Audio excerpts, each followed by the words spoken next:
Fox Sports. We are Black Force. We are Arizona.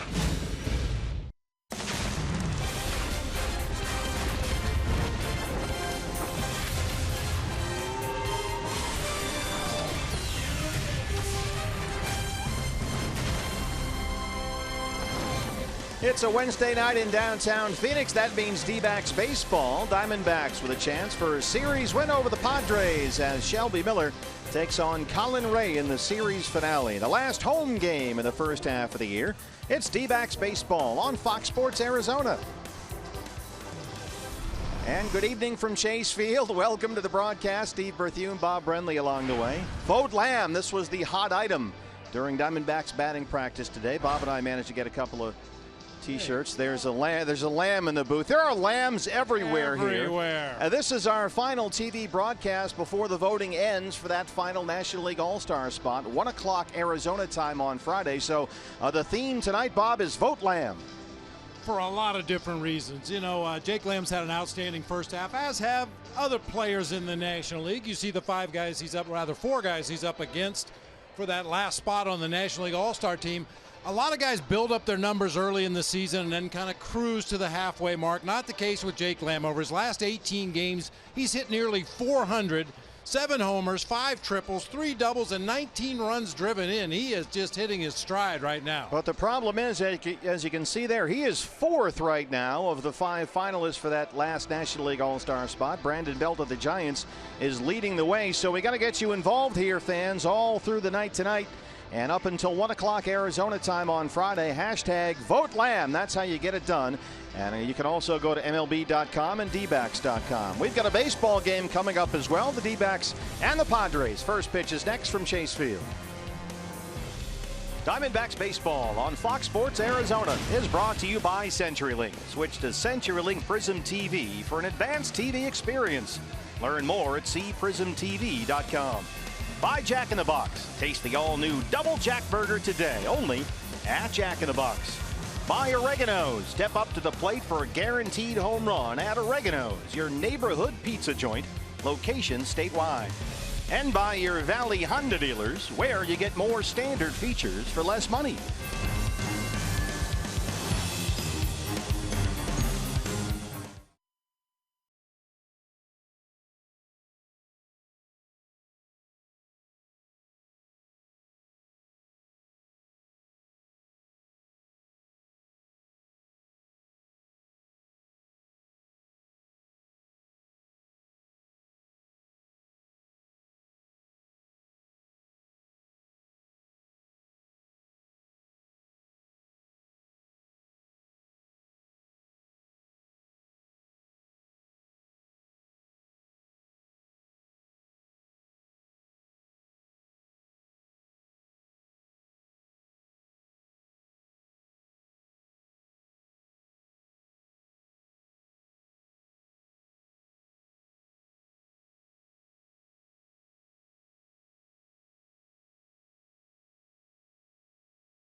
Fox Sports Arizona is brought to you by Lone Butte Casino.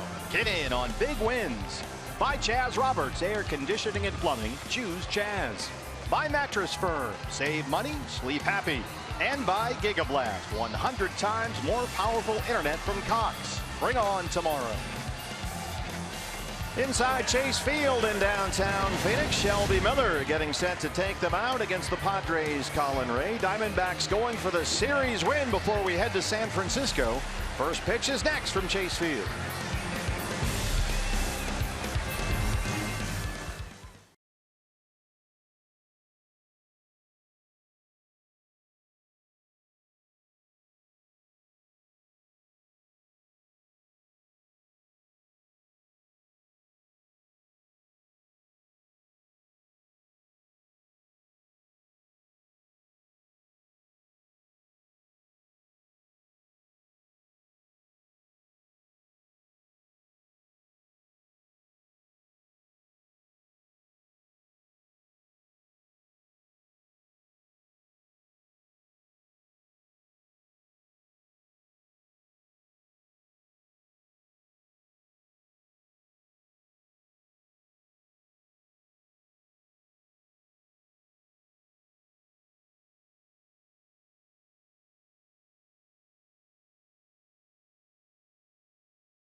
Game of the first half of the year here at Chase Field. It's the Diamondbacks and the Padres, the rubber game of this three-game series.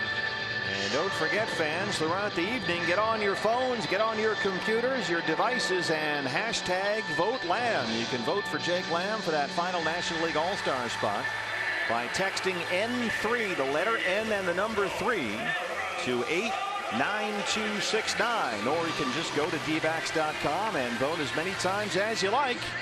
Trying to get Jake into that All-Star game coming up next week at Petco Park in San Diego, the home of Andy Green's Padres. And here's the lineup for San Diego tonight. Travis Jankowski once again leading it off out in center field. Will Myers at first base. Matt Kemp out in right field. Jan Hervey Solarte at third base. Melvin Upton Jr. in left field with Derek Norris back in the lineup behind the plate. Ryan Schimpf at second base. Alexi Ramirez at shortstop, and right-hander Colin Ray on the mound. Your Arizona Ford starting pitcher for the D-backs is Shelby Miller. 2-8 with a 6.85 ERA in 13 starts. He was outstanding in his return from his minor league rehab 3 starts ago at Philadelphia, but struggled his last 2 times out, losses to the Rockies and the Giants. No surprise pitching at Coors Field against that Rockies offense. He gave up 11 hits and 7 runs in 6 innings against Colorado. Came back against the Giants last time, 8 hits and 5 runs in 6 innings against San Francisco. So looking for a solid finish to his first half here. He's shown signs of improvement at times. At other times, he struggled with his command and his mechanics. A look at the D-backs defensively tonight. Our Eye on Defense brought to you by Nationwide Vision Centers. Brandon Drury getting the start in left field tonight with Michael Bourne once again in center. Yasmani Tomas over in right field. It'll be Lamb and Ahmed on the left side of the infield. Segura and Goldschmidt on the right side. Chris Herman getting the start behind the plate. How long until he gets hit with a foul tip? We'll see. And right-hander Shelby Miller on the mound for the D-backs. Lance Barksdale is behind the plate tonight. He'll have the balls and strikes. Will Little at first base. The crew chief Ted Barrett at second. And Gabe Morales at third. We are set to go. The Diamondbacks and the Padres. We're on an airplane to San Francisco after the ball game tonight. Off day tomorrow, then 3 against the Giants over the weekend in San Francisco to finish up the first half of the year. And hopefully we'll see Paul Goldschmidt and Jake Lamb in San Diego Tuesday, only on Fox for the All-Star game. Yeah, it's always nice to have a teammate to accompany you to the All-Star game, shared experiences, all that good stuff. I'm sure Goldie would love to have Jake Lamb join him in San Diego. The Padres' Travis Jankowski in the left-hand batter's box. 258 with a home run. We're set to go. The Diamondbacks and the Padres. First pitch swinging is in the air center field. It backs up Michael Bourne. He's on a warning track. And he's got it. 1 pitch, 1 out for Shelby Miller.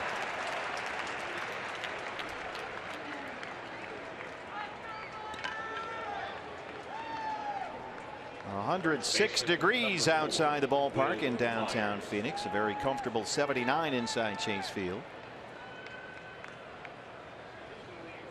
Here's Will Myers hitting .290. He leads the Padres with 19 home runs and 58 RBIs. He's an all-star. No National League first baseman has more hits this year.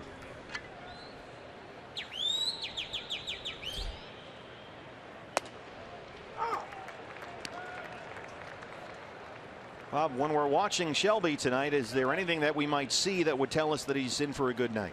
Commanding the fastball down in the zone. We know he's very effective when he pitches that four-seamer up around the top of the zone. When skirts over the mound, Segura's going to have to hurry, and he gets Myers. If he's able to command that fastball in and out, down near the knees, elevate when he wants to, I think that's when Shelby's at his most effective. 2 outs on 3 pitches. Hard to get much more effective than that. And with 2 down, he'll face Matt Kemp. Kemp 257, 16 home runs. That OPS is near a career low. Most of that is his on-base percentage. It's only 276, which is more than 60 points below his career average. Diamondbacks will overload the left-hand side of the infield. And another first pitch strike from Shelby Miller. Yeah, Matt Kemp has only drawn 11 base on balls this season in over 330 at bats to go along with 80 punch outs. Yeah, that OBP at 276 is way down there for him. There's a little broken bat bloop. It's headed for trouble, and it drops into left center field.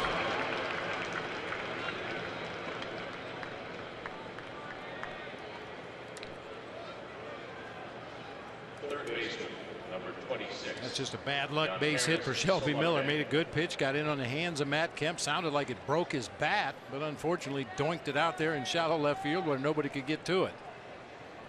The switch hitting on Hervis Solarte.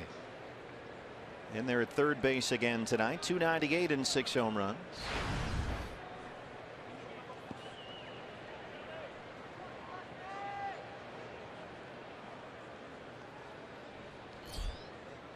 Matt Kemp does not run anymore. He does not have a stolen base this year.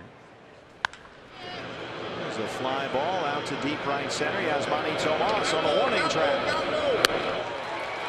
And a nice quick 6-pitch first inning for Shelby Miller. The Diamondbacks coming up.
Arizona Ford starting pitcher for the Padres, it's Colin Rea. Big right-hander out there, 6'5". He just turned 26 years old last Friday. 5-3 with a 4.79 ERA, and tonight facing the Diamondbacks for the first time in his career. Yeah, 2 of his last 3 starts, he's given up 1 earned run in 6 innings or 6 1/3 innings pitched. Features a boatload of different fastballs, a sinking 2-seamer, a cutter, a 4-seamer up in the zone, has a curveball, occasional straight changeup.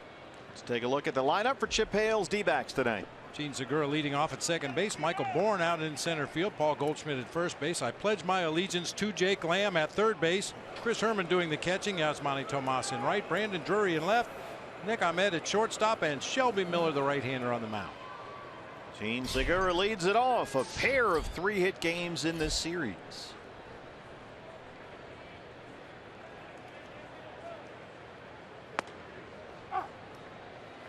Segura now up to 318. He's homered 5 times. Tripled and had an RBI last night.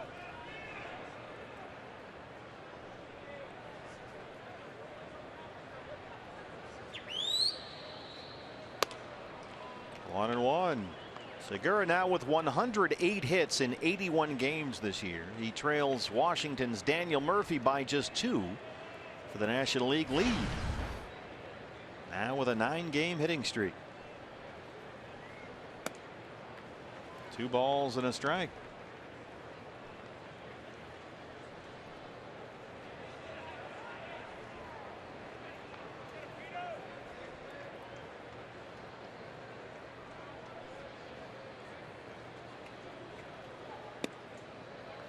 Segura ahead 3-1. Another guy who had a 3-hit game is on deck. There's Michael Bourn.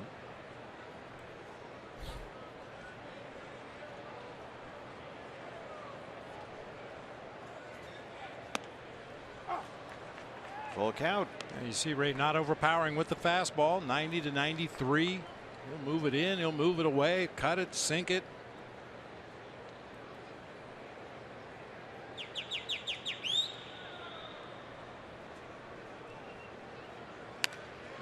Colin Rea has won his last 2 starts. He beat the Reds in Cincinnati. And pitching on his birthday last Friday, beat the Yankees, gave up just 1 earned run in 6 innings. He's an Indiana State Sycamore. Played his college ball in Terre Haute. Padres got him with a 12th round pick in the draft 5 years ago. Another 3-2 to Jean Segura. This is in the air out to right field for Kemp. Our eye on defense for the Padres brought to you by Nationwide Vision Centers. Andy Green will feature an outfield of Travis Jankowski in center, Melvin Upton Jr. in left, Matt Kemp over in right field. It'll be Solarte and Ramirez on the left side of the infield with Schimpf and Myers on the right side. Derek Norris back in the lineup behind the plate, and Colin Rea on the mound. And Michael Bourn at the plate, really hitting the ball well right now. Michael up to 280 with 2 homers. Michael's the only Diamondback that's ever faced Colin Rea before. Only 3 plate appearances, 1 walk. He's 0 for 2. Rea missed inside. It's 1-0. Solarte moves in a step or 2 at third. A 3-hit game last night for Michael Bourn, including a triple. He's got 5 hits in the series.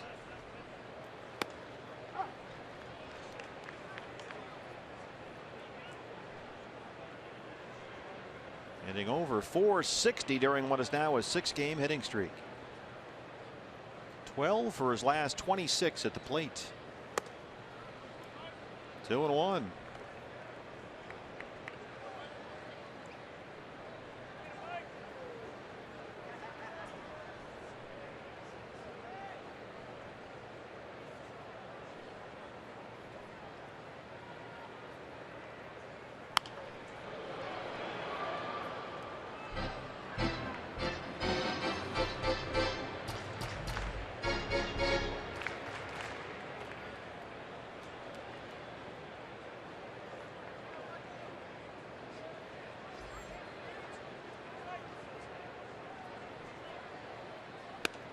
Called strike 3. Lance Barksdale rings up Bourn. First strikeout for Rea.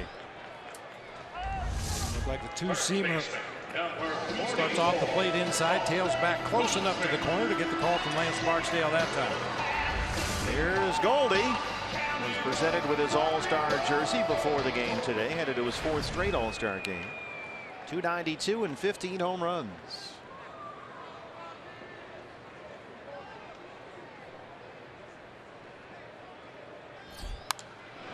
Goldie 2 hits and 3 RBIs in this series. Voted in to the All-Star game this year on the players ballot, which Paul says means a lot. Having his competitors think you're worthy of the All-Star game. There's the official All-Star colors. The old Padres brown and gold. That'll look great with teal shoes. Yeah, that's going to clash. Ooh. Just a bit. I mean, it used to be a big deal in the All-Star game because guys would wear white cleats, and you know, back in the 60s and 70s, only the Oakland A's wore white shoes. Everybody else wore black with black laces. The All-Star game was one time of the year that shoe companies and players would break out the white cleats, sometimes with colored laces, just to really dress it up for the All-Star game. But you see those old Padre colors there. All the jerseys for batting practice and the home run derby will be in that fashion. Goldie down 1-2. Now, if we could only get the Padres to wear those uniforms, then we'd really have something going. The campaign continues.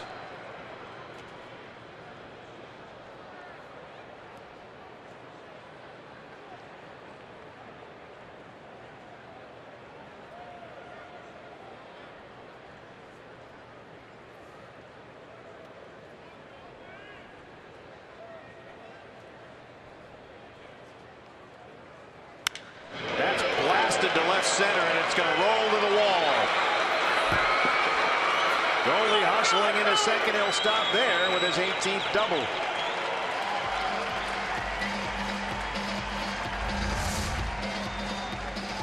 Well, that ball was really smoked. A little top spin on that line drive to the gap in left center, but Upton and Jankowski had no chance to cut that one off before it hit the barrier out there in deep left center field. Jake Lamb.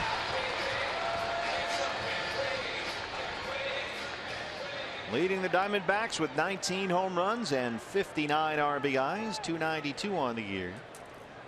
He tripled in his only at bat last night. He has in fact tripled twice in the series. Wow.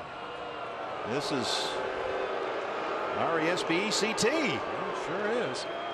Interesting, Andy Green. Well, this is a reason to vote for him right here. Absolutely. They're afraid of him. Time now, Bob. I think apropos here for your Valley Honda dealers. Key to the game. Yeah, we had to think long and hard for this one tonight. Vote Lamb. Andy Green votes to put him on, so it'll be 2 on and 2 out for Chris Herman. Well, the way Lamb is hitting lately, you can't blame Andy Green. Tied for the major league lead in triples, leading the National League in slugging percentage by a wide margin. So an RBI opportunity for the catcher Chris Herman. 289 and 6 homers.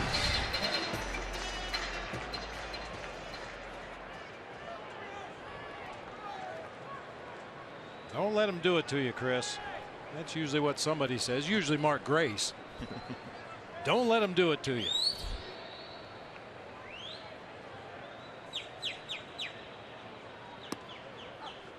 Breaking balls in there. He steals strike 1. There's Gracie.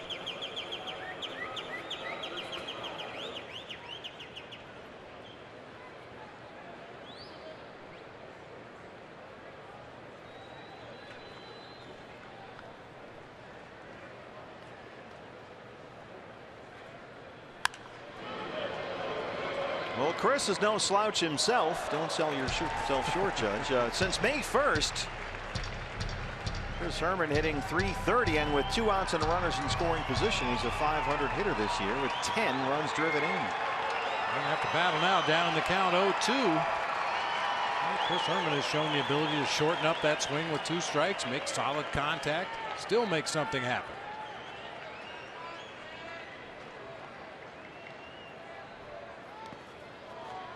Eric Norris, who's done a good job blocking balls in the dirt, keeps the base runners where they are, and it's 1-2.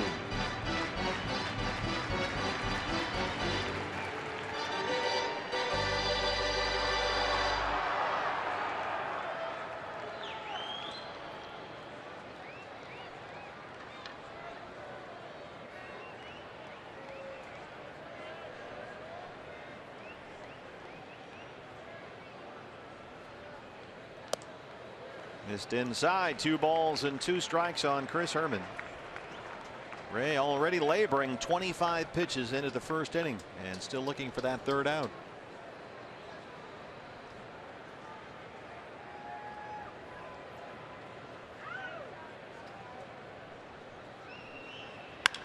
Up the middle and into center. Goldie will score.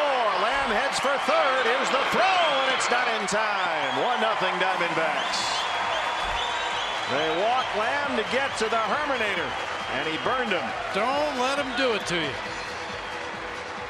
Nice job by Chris Herman, falling behind 0-2, takes a couple pitches out of the zone, finally gets a ball he can handle and rips it right back up the middle of the field for an RBI base hit. He was down 0-2 in the count, delivers an RBI single for the game's first run.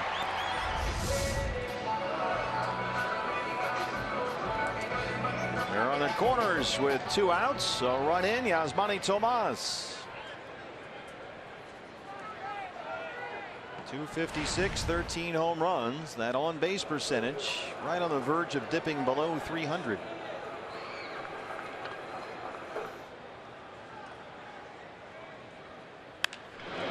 This pitch swinging is sky to left field for Melvin Upton Jr. Tomas makes it out on the first pitch, but the Diamondbacks get a run home. They lead it 1-0.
As we head to the second, I'm Kate Long. We're standing right outside the Diamondbacks clubhouse where a special guest has been in attendance all afternoon.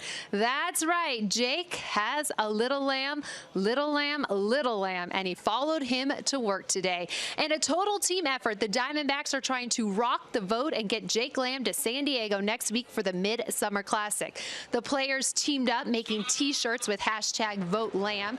They also have been shooting commercials all day long that you've been seeing circulating throughout social media, and now you see it. You've seen it all. There is a farm animal roaming the halls here at Chase Field. Anything to get Jake Lamb to be an all-star. Guys, back to you.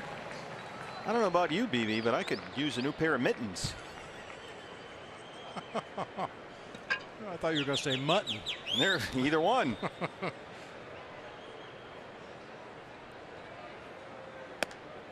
Melvin Upton Jr. leads off the second. I saw a picture of the Lamb with the sombrero on. Nice combination there. Pat O'Connell on Lamb duty tonight apparently as well. Shelby Miller had a quick 6-pitch first inning, and he strikes out Upton to open up the second. The Diamondbacks pitchers have just overpowered Melvin Upton with fastballs out over the plate, out near that outside corner, outer third of the plate, just swinging right through one after another. Yeah, he struck out 4 times Monday night, was off last night, and strikes out in his first at bat tonight. Here's Derek Norris, who was also off last night. Back behind the plate, 212 and 11 homers. Took a bat off the left elbow in the 8th inning Monday, had to leave the ball game. X-rays were negative. He felt a lot better yesterday, they said, and he's back in there tonight. Shelby Miller throwing strikes. Wow, 10 out of 11 pitches so far.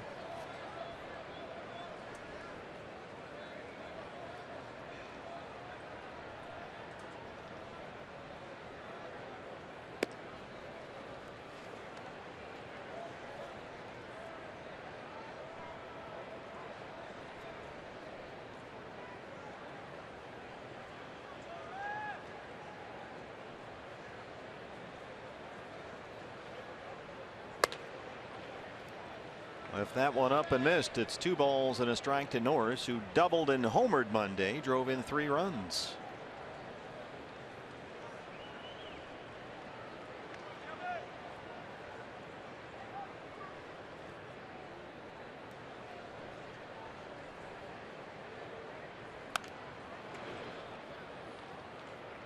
When you think about Shelby Miller's first half of the season, it was starts and stops, had mechanical issues, had some physical issues, had to take some time and really work on his mechanics, try to iron out some of those mechanical problems.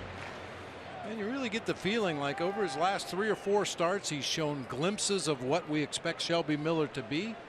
Hopefully he'll get to the point here rather quickly where he can maintain it from first pitch of the game until his skipper decides to take him out. Yanked that one at 94. The count is full 3-2. Overthrowing a bit in this inning.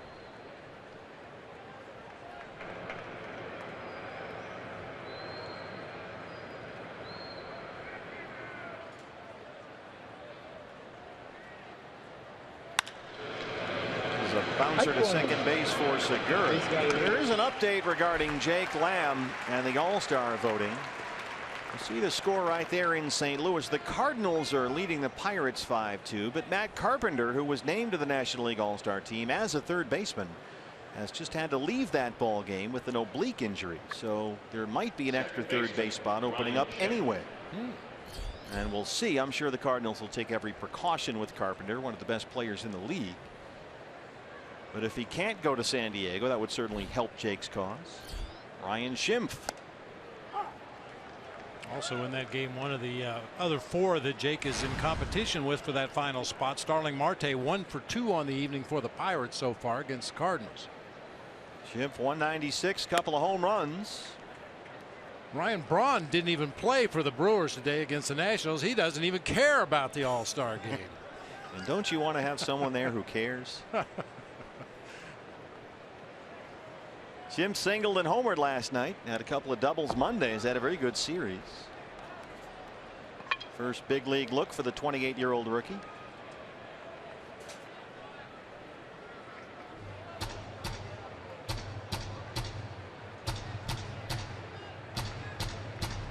Ryan Schimpf has 9 hits this year, 7 of them for extra bases.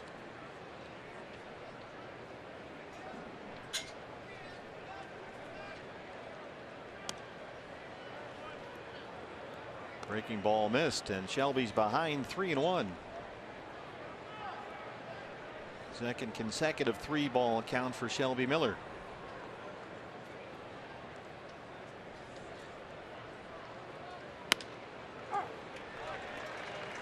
Full count, 3-2.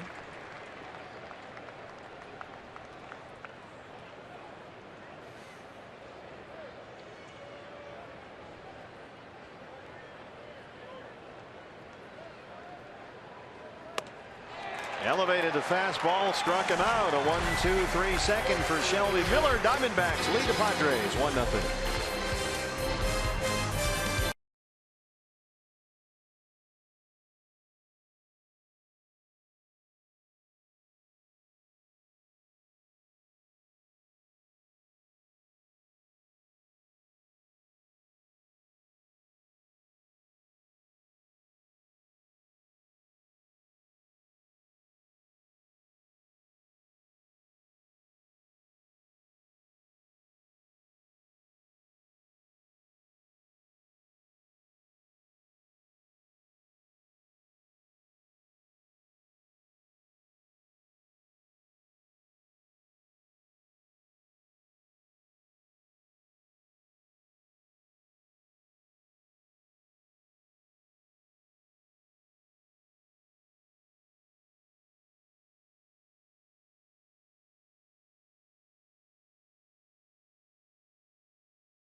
has given the Diamondbacks a 1-0 lead. Greater coverage of baseball tonight brought to you by T-Mobile.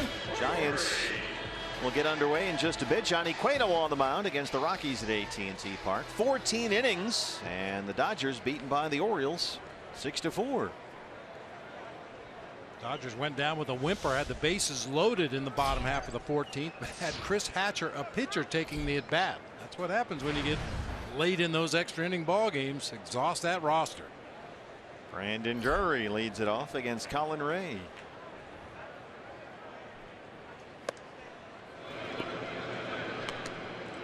Brandon Drury has hit a double in each of his last 3 games, really starting to drive the ball more frequently than he had throughout most of June.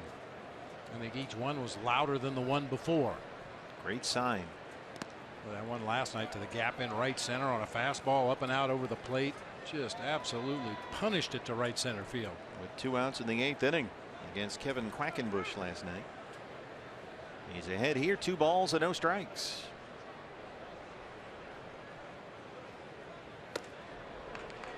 Chased one up there, 2-1. Brandon has 3 hits in this series. 2 of them are doubles. And getting the start tonight in left field.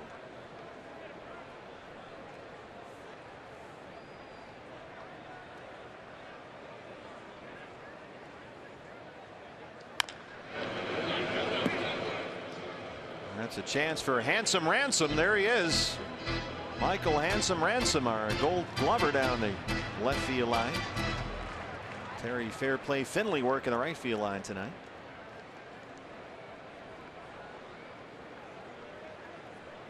How do you feel about the positioning tonight of the Golden Glovers? You got 2 right-handers, so it's just flip a coin tonight.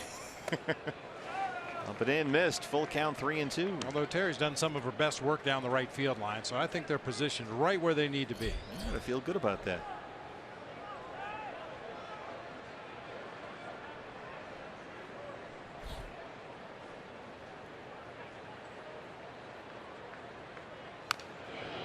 Set up, down and away, and he just did get a piece of that fastball.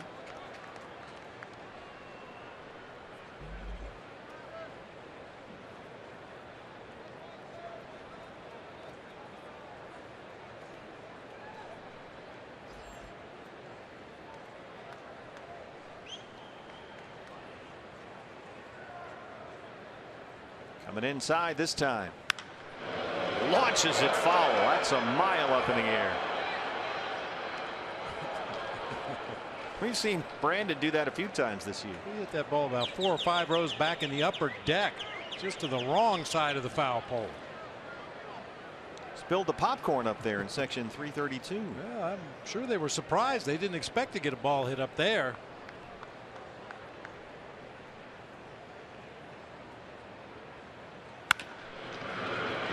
Schimpf at second, smothers that one, and he's got him. Ryan Schimpf, 1 away. Pretty impressive play by the Padres second baseman. Goes into a slide to stop his momentum. Just enough arm to get Brandon Drury over there at first. Hashtag vote Lamb. Text N3 to 89269 or get on your device, dbacks.com/vote. Get Jake to the All-Star game. With 1 out, here's Nick Ahmed, the shortstop.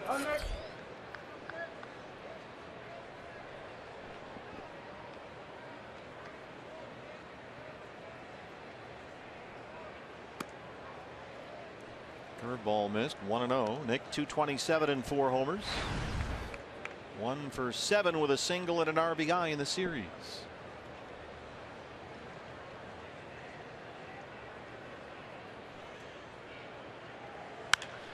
Base hit. Boy, Nick over the last 2-3 weeks has really hit the ball a lot more consistently than he has all year. He's done a nice job of staying up the middle of the field also. Right center to left center, getting a lot of his base hits just like this. Back up the middle of the field. Sets it up here for Shelby Miller. Possibility of a sacrifice bunt with a runner on first and 1 out. Here is the pitcher, Shelby Miller, batting 9th tonight.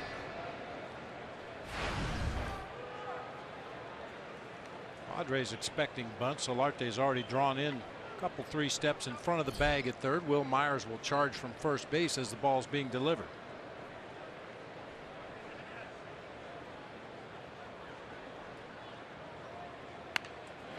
It's the bunt down first base side. Ray has one play. Third base left unoccupied. Everybody scrambling to get back to the bag, but Ahmed will stay put there.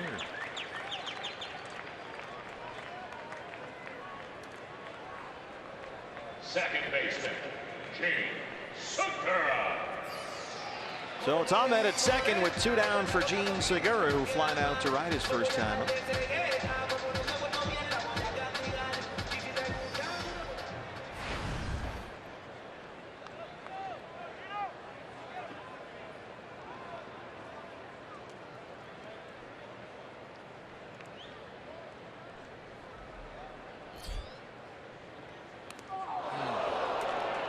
Boy, every game there's one pitch up and in to Gene Segura every time.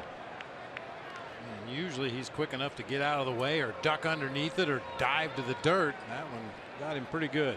He's going to get a little frustrated eventually. Here comes Chip Hale. Ryan DePanfilo, the assistant athletic trainer, going to have a look as well. Remember, Gene was hit in the head earlier this year in Pittsburgh.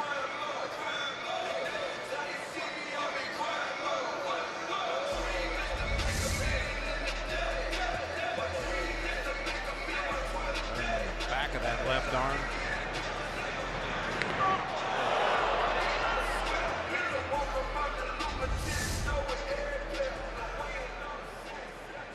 We talked about it the other night with Derek Norris behind the plate when he got clipped by a backswing on the left elbow, hit him right in the crazy bone area.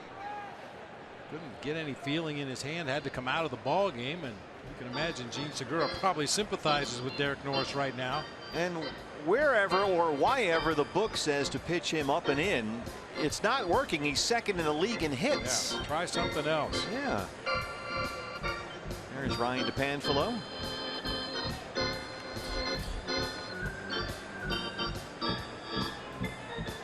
The trainers do such a great job. They have a series of tests that they run depending on the body part they're checking on, making sure a guy has full use of that arm, make sure there's no issues whatsoever going forward before they'll clear him and trot on off the field. These guys work really, really long days and nights. Ken Crenshaw, Ryan DePanfilo, the whole staff. Well, we know for a fact on the road they are the last guys to get on the team bus. That's how you know we're ready to take off. They're also the last guys on the plane. When the trainers get on, it's time to go. Well, we must be ready to leave. Issuing treatments to the players, and then they've got to pack up everything in that training room, try to grab a bite to eat and a quick shower and catch up with the rest of the guys before they leave you. So 2 on and 2 out for Michael Bourne, who looks at strike one. He struck out his first time up.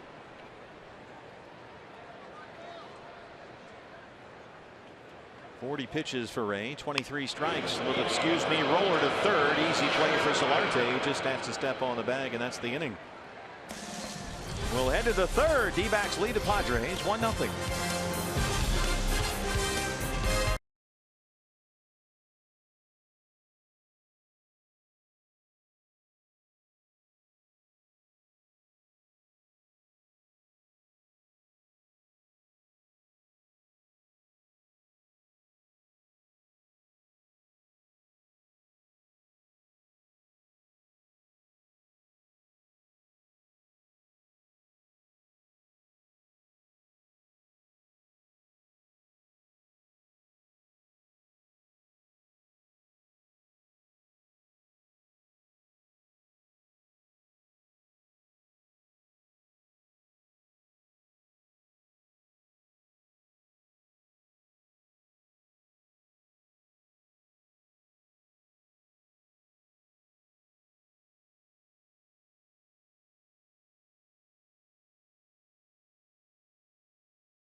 full innings. Gene Segura going back out to his position. That's good to see after getting punked on that left arm. Time to take a look back in baseball history, brought to you by Geico. ASU product Bob Horner becomes the 11th major league player to hit 4 home runs in one game.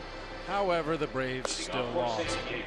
Shortstop number 10, Alexi Ramirez. And went that way for a while on those Dale Murphy, Bob Horner teams.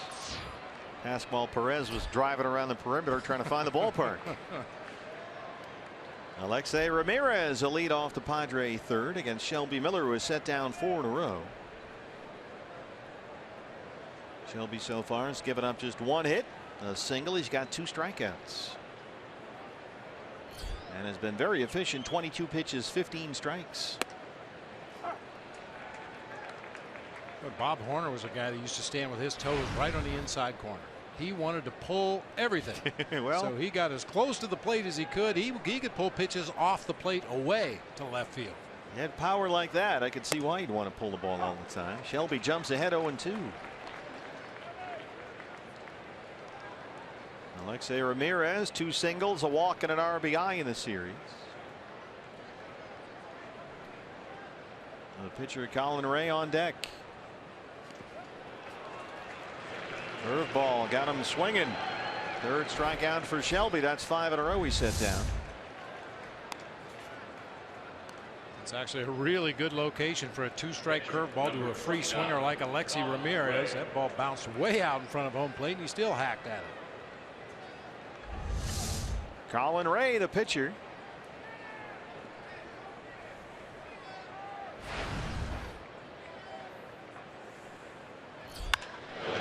First pitch swinging. Rounder right to Nick Gomez.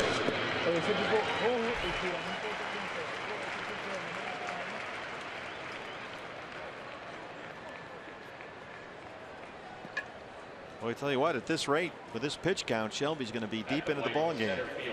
Travis Jankowski. Travis Jankowski, the leadoff man. He flied out on the first pitch of the game tonight. It has to be reassuring at this point of the game for Shelby not to have to look over his shoulder at the board to see what his pitch count is. He's dealing. Pounding that strike zone. A lot of early contact. Getting ahead in the counts. So critical. Does it again. There's a first pitch strike. 0-1. He starts the second time through the order now.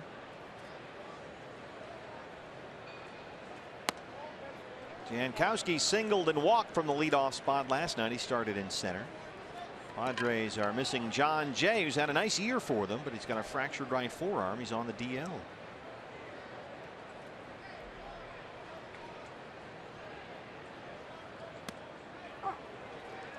Curveballs in there. A lot of curveballs from Shelby tonight so far. 1-2. And it's that short, sharp, late breaking curve, not the big loopy one that batters can pick up rather easily. That one's really tough to see out of his hand. That's just foul. And some ransoms on it. That's a pitch that Mike Butcher said in spring training he was going to try and get Shelby Miller to throw more often. Last year in Atlanta, he threw a lot of 2-seam fastballs, 4-seamers, cutters, but Mike Butcher wanted to see that curveball more often. He's seeing it tonight.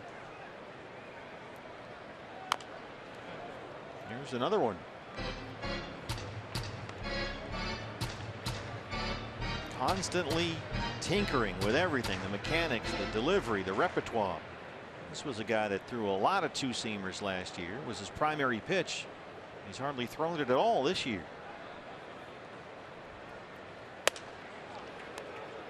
Fastball at 94, missed. 2-2.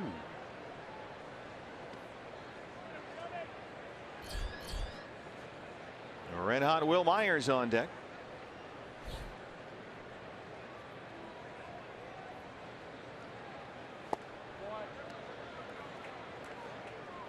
Shelby now with his 3rd 3-2 count of the ball game so far.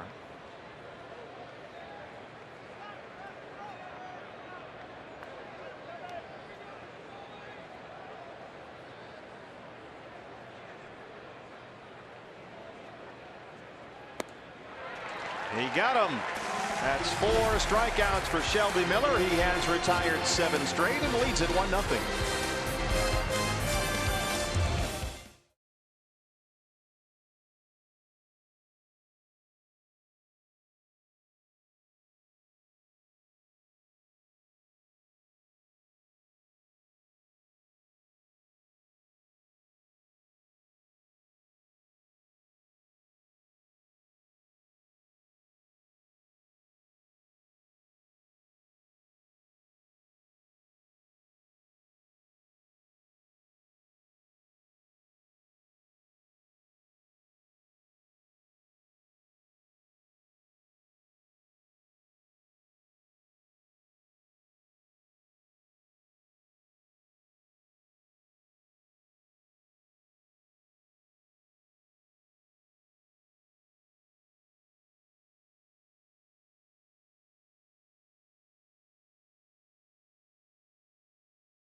When you head to the polls for your National League final vote, ask yourself, what's in a name?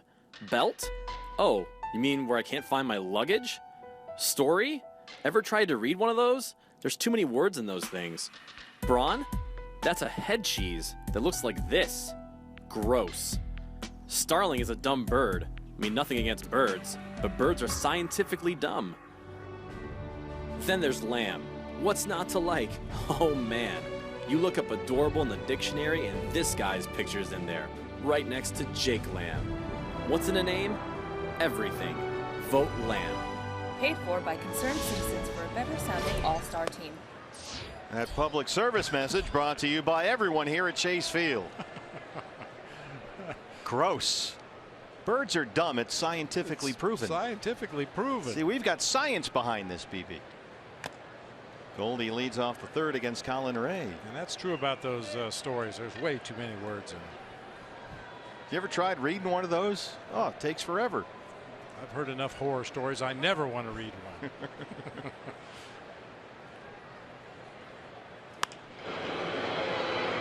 Goldie got jammed that time. Will Myers calling for it. And here is Jake Lamb. Was intentionally walked by Andy Green. His first time up. And Andy got burned. And first base open gave Lamb the free pass. And Chris Herman delivered with an RBI single for the game's first run. Birds are scientifically dumb.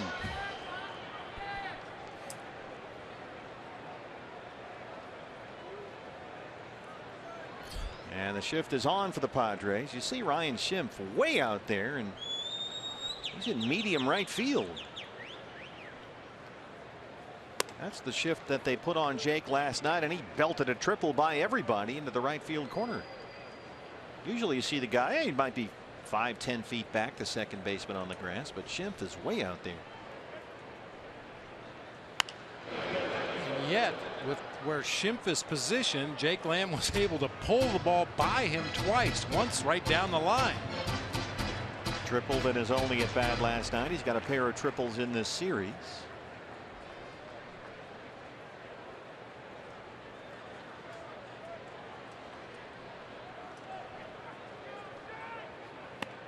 Well, Chip Hale was asked about that last night. He said he expected Jake to get in there as a pinch hitter and deliver an extra base hit because he's just a machine right now. A 7-game hitting streak. During the 7-game hitting streak, he's got a double, 3 triples, and 4 home runs. Those are all-star numbers. 2-2.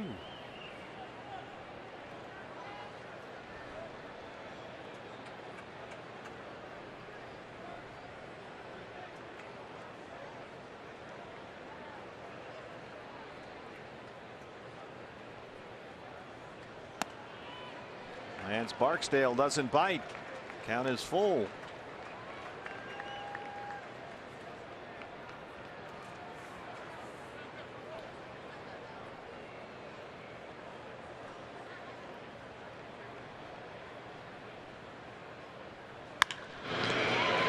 Ryan Schimpf is right in the right spot. That's why they put him there.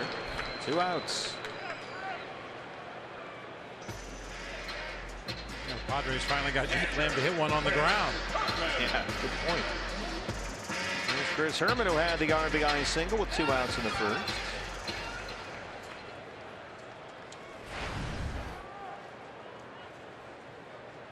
Don't forget, fans, coming up after the ball game on July 16th, Latin recording artist Luis Coronel have a post-game concert. Luis was out there shagging flies, Bob, during batting practice. I gotta say, looked pretty good. And I noticed he was playing very deep so he could try to steal home runs away in batting practice. So Luis will join us in the booth here in the next half inning. Talk about his experience at the ballpark today and his upcoming concert later this month. Chris Herman sends that toward the pole, and it's going to roll to the wall. Already with an RBI single, he's thinking 3. And Chris Herman is in there with a stand-up triple. He's 2 for 2, his 4th triple this year. And this is a guy that's been battling a gimpy hamstring for the better part of a week since we came back from Colorado. No signs of any injury on this ball to the gap in right center. He was motoring around those bases. Made it in there easy. Herm the Worm 2 for 2. He's at third, 2 down for Yasmani Tomas. Yasmani chopped at the first pitch in his first at bat. Flied out, stranded 2 runners. Trying to get Herman home from third with 2 down.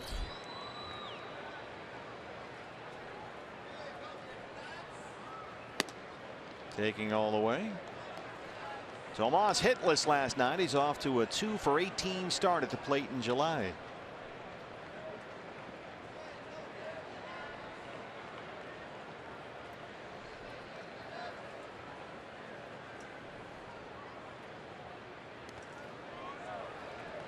Two and 0.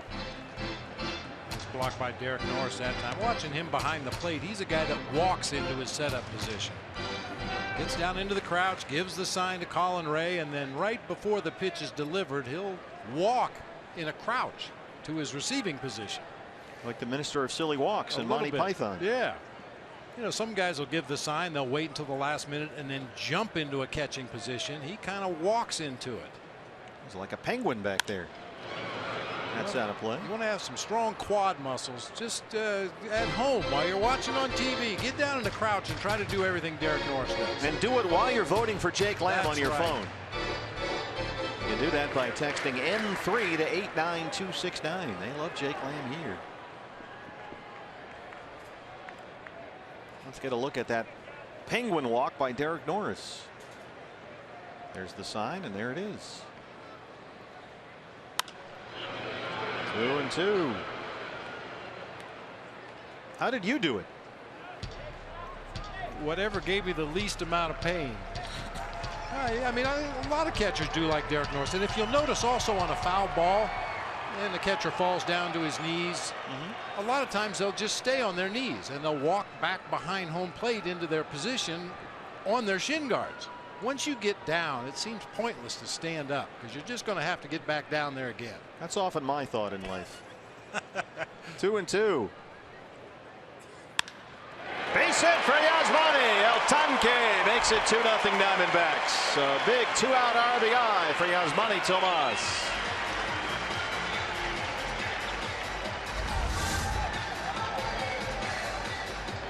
That 5.5 hole made famous by Tony Gwynn. Clean single into left field. Drive home the second run of the game. A pair of 2-out hits for the Diamondbacks makes it 2-0. Here's Brandon Drury.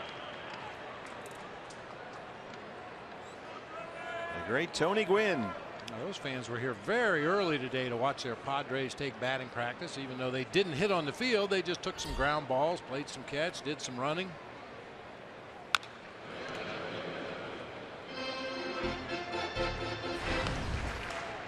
It's about that time where everybody could use a break.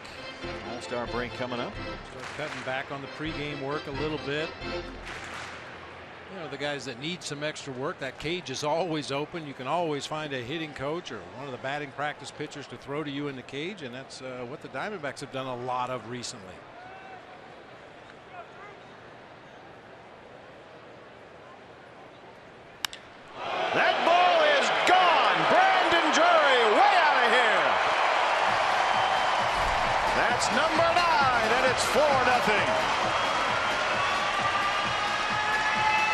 were just speaking about how he's starting to hit the ball a lot harder, a lot more often.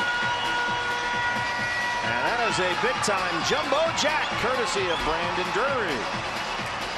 Well, you pointed out earlier this season, partner, that when Brandon gets in a little bit of a funk, he's off balance in that batter's box. That's about as balanced a swing as you can possibly take. Waits on that breaking ball, catches it right on the barrel of the bat, no doubt about it. A triple, a single, a home run, all with 2 outs. 425 feet on the Brandon Drury jumbo jack, and it's 4-0 Diamondbacks. Here's Nick Ahmed, who singled his first time up.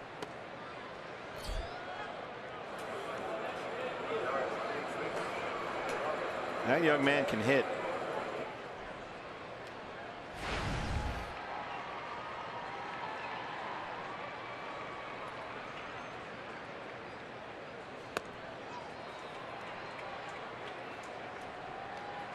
He hit it where even Luis Coronel couldn't get it. I saw you trying to rob home runs. Climbing the fence like Spider-Man, yeah. We'll talk to Luis coming up next half inning.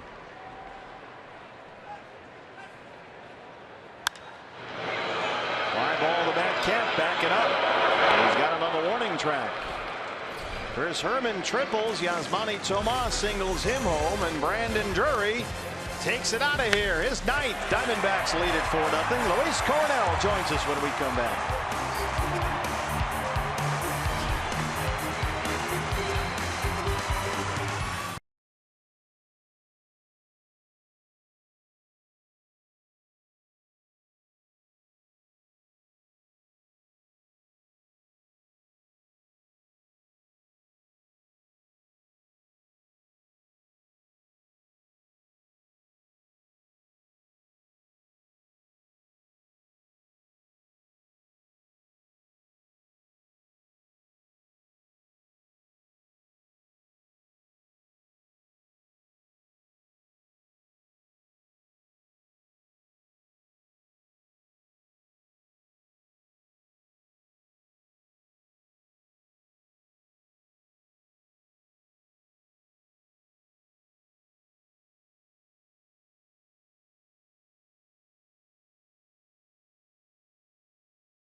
Made it 4-0 Diamondbacks. Latin recording artist Luis Coronel is back at Chase Field. The post-game concert coming up Saturday, July 16th. It's presented by Sprint. You can get a lower level baseline reserve seat for that D-backs Dodgers game and a field VIP pass for the post-game concert for only $50. Limited quantity remaining, so you got to move on this. Visit dbacks.com/Coronel VIP, and he's a VIP up here in our booth. Thanks for stopping by. Good to see you. Thank you guys for having me here. It's truly a pleasure to be up here with you guys, man. Thank you. Had some nice moves out there. I know we have some video of you shagging flies out there during batting practice. What was that like? It's a dream come true. What can I say? I love baseball. I love the sport. I've played baseball for 9 years of my life. I mean, I grew up literally every day just eating and sleeping baseball, you know. And being out there today with my favorite team, the Diamondbacks, just on this field was unbelievable. I mean, just beautiful memories to be back on the field, you know, just being able to get a glove. I missed a couple of them. There I am. Whoops. Missed a couple of them as well. I mean, a little nervous, seriously, to be out there and, you know, just speaking to some of the guys, you know, them asking me how old I am. It's just unbelievable. I cannot believe that I'm out here with the D-backs. If my dad would have still been here, he would have been totally amazed, you know, but I know he's up there watching me and he's happy for what I'm doing right now and where I'm at. Did you get any tips from the guys down there? more than anything, it just gave me life lessons. You know, just be safe, do good, be a good guy. You know, take care of your family, and just stay on the right path. You know, which I can tell that's what they're doing themselves. You know, good people, good-hearted people that are always giving their all out on the field, just like I would. Shelby Miller had retired 7 straight, but he's got Myers and Kemp who lead off for fourth with singles, so 2 on, nobody out for Solarte. Yeah, I was looking at your bio, Luis, and you used to do a little boxing, huh? I did. The reason why I was doing boxing is because my mom used to clean a boxing gym, and after my dad passed away, we lost everything. You know, I went off with one of my friends that lived there at the boxing gym, and I was there for about 6 months, you know, just living, waking up, cleaning the mirrors, taking my mom's job, giving my mom the money that I would get paid, and just take it as a sport. You know, I love doing it. You know, I would wake up and love this sport. I would love it when they would hit me. I'd love the feeling I'd get back, you know, that, oh, I want to get you back. So definitely boxing was something that I did do in my life. It was Will Myers takes something that off and taught me a steals lot. third. Padres very aggressive here to open up the fourth against Shelby Miller with Luis Coronel getting ready for his Diamondbacks concert after the game against the Dodgers coming up Saturday, July 16th. How is that, combining two things that you love so well, baseball and then doing a concert here at the ballpark? Oh, it's amazing. It's amazing to be able to come out here and just, you know, wear the jerseys that I love, you know, the D-backs. You know, just, it's unbelievable how it's a mixture of two. You know, I never thought that because of my music, I'd be able to start working with the D-backs, you know, start being able to come out and work with my favorite team. You know, I did it for 9 years. You know, I thought baseball was what I was going to do for the longest time, but Solarte knocks that into center. Myers will score. Kemp headed for third. And he's in there. 4-1. 3 straight hits open up the San Diego fourth. How did you find time between the boxing and the baseball? Where does music come in? How'd you get started there? That's the thing. I left baseball when my dad passed away and we lost our home and everything. You know, I left baseball because of that reason. And then I started boxing because that's what, you know, life brought me to. And then after boxing, I just uploaded a video in that gym, you know, just singing a cover to a song, you know, that I just liked on the internet. And thankfully, just people started supporting me. People started telling me, you don't sing, that I would coming back. Yes, I do, whatever. You don't know what you're talking about. You know, just defending myself. But it's unbelievable how it's happened. It's truly a blessing that God has gave me. I mean, I truly believe that He's put me through those paths to be able to become a smarter person, to be able to be myself today and just learn more and more every day. Well, you have 1 million fans. I remember the concert last year. It was a mob scene down there because we were here doing the Snake Talk radio show after the ball game, and they were setting up for your concert. And boy, they brought in all the people. The place was packed. Thankfully, you know, I thank God that I have all the support from people. You know, everyone here in Phoenix, every time we come, they always do their best to come out and support us, even if it's at the game. They're here at the game, then they go to the concert. You know, they come from LA, from Texas, from other places, you know, just to come and support and still throw on their D-backs jersey, which is still totally amazing, and I love it. You know, it's unbelievable to be able to see all that. Here's Melvin Upton Jr. Shelby Miller looking for his first out in the fourth inning. We're with Luis Coronel. Well, the Diamondbacks are going to get on a plane and go to San Francisco after the ball game tonight. You're doing quite a bit of traveling yourself. I was looking at your schedule. You're all over the place. Definitely, thank God. We've been traveling for the past 3 years. You know, every weekend we had a performance, and every weekend for 3 years. Every weekend for 3 years. Wow. Thank God. We've been working. This one is headed toward the pool. Ooh. It's off the wall. Kemp will score. They're going to stop Solarte at third, and it's an RBI double for Melvin Upton Jr. So Shelby Miller, who had retired 7 straight, opens up this inning with 4 consecutive hits. Catcher, Derek Norris.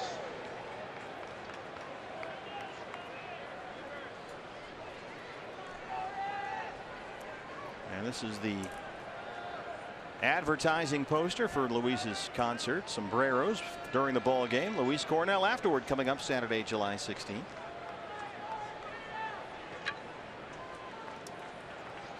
Well, Shelby's got to figure something out here quickly. Derek Norris, the catcher.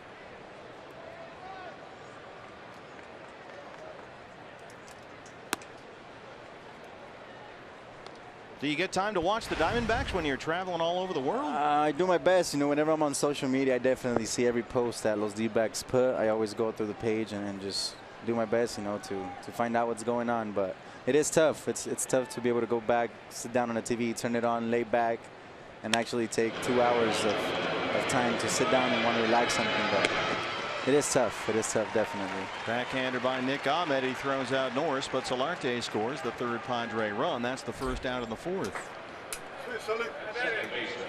I was going to ask, other than here and down in Tucson, where are some of your favorite places to go and perform? One of my favorite places to go and perform is, I got to say, probably Sacramento, California, Texas, the valleys of Texas. They always support us amazingly.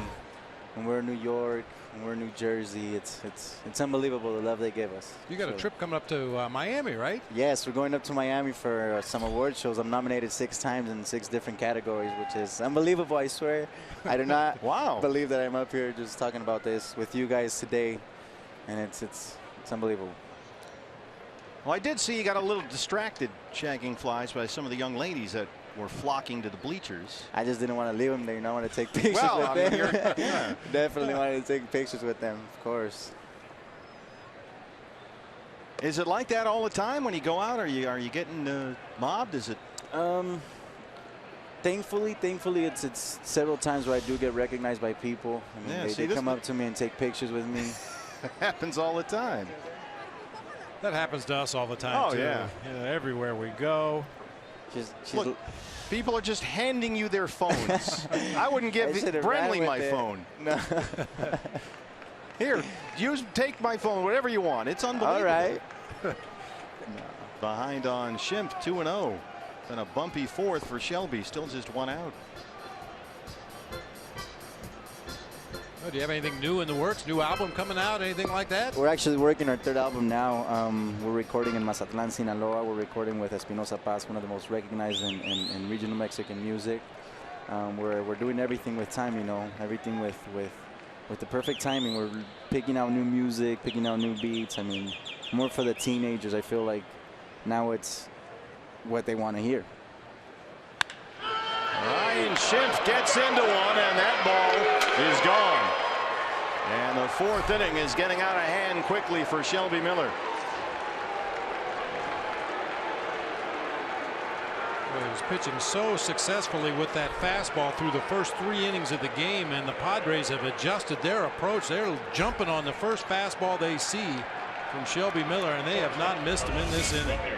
A 5-run San Diego 4th, and Schimpf, who homered last night, takes one out of here for his 3rd of the year.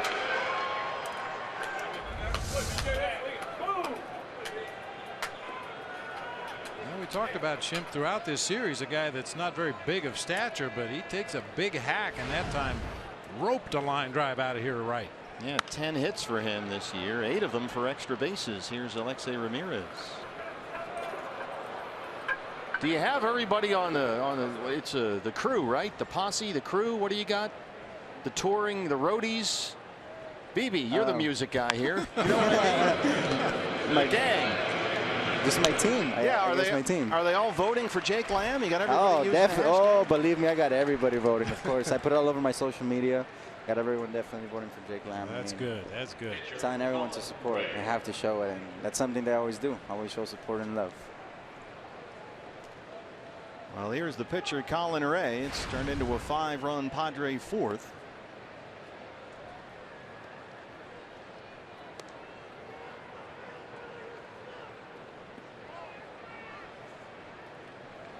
Now, I know we've had the Lamb campaign going on. There's a little broken bat bloop, and Segura's there. Luis Coronel, you got to meet kind of a Lamb. This is Mike Farron in the Lamb outfit. Luis, thanks a lot. No, thank you guys. Appreciate it, pleasure man. being up here with you guys, man. God bless.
Shelby Miller will lead off the home half of the fourth.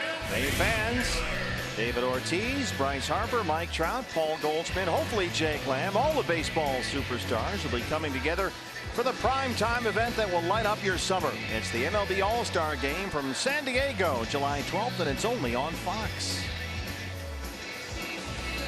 Well, it felt like Shelby kind of got ambushed there in that half inning, Bob. Yeah, I think Alan Zinter, the hitting coach, and Mark McGuire, the bench coach, alerted their players that, hey, he's just jumping ahead with fastballs. Let's get on some of those early count fastballs, because the Padres really came out ripping in that fourth inning.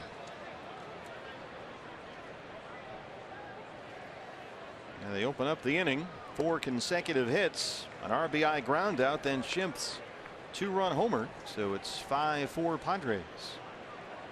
After the Diamondbacks had a 4-0 lead.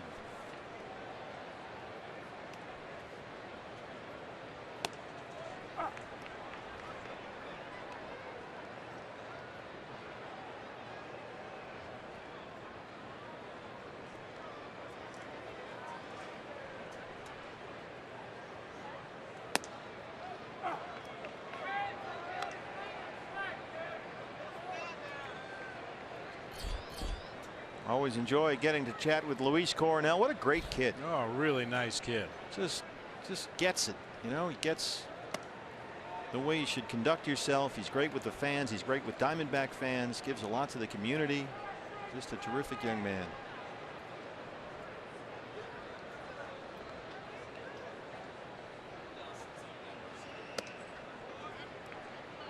Well, we've got a slight development here. Phil Gosselin has come out of the on-deck circle. That's Gene Segura's spot, but instead Gosselin will hit. Remember, Gene took that pitch on the back of the elbow earlier in the ball game. That was in his last at bat in the second inning as Shelby Miller strikes out. So here's Gosselin to hit for Segura. Hey fans, anytime the D-backs score 5 runs or more, Taco Bell is giving away 3 free tacos with the purchase of a large drink between 4 and 6 the following day at participating locations. Pitching for Gene Segura, number 15, Phil Gosselin.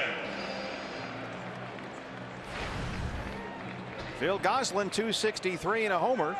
He started in left field Monday, went 1 for 4.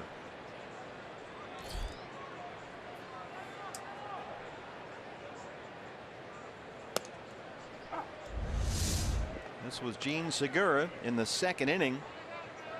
Hit on the back of that elbow. Just above the elbow. You can see it didn't feel real good, so he's left the game, and Gosselin hits for Segura. Of course, the location he took that pitch on the back of the left arm there, naturally going to bruise and swell, and a lot of that swelling is going to move down into the elbow joint. So I think probably doing the right thing, get him out of this game quickly, get a bag of ice on that thing, have the doctors take a look at it, let the trainers immediately begin to work on it. That one's down the right field line, a fair ball. Phil Gosselin shoots it into the corner, and he's got a wild double.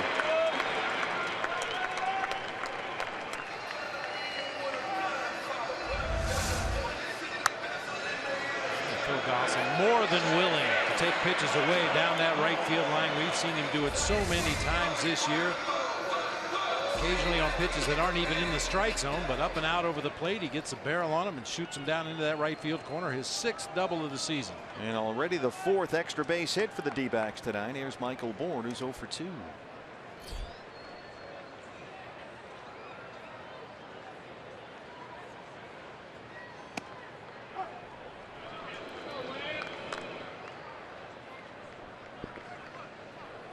Michael riding a 6-game hitting streak. He's got 12 hits in his last 6 games. 5 hits in the series.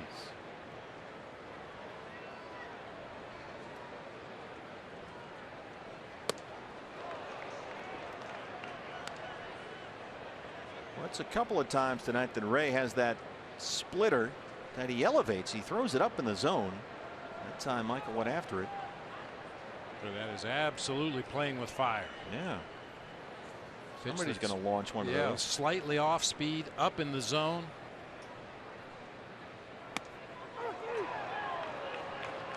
Drops it down in the zone that time. for his third strikeout. Good pitch.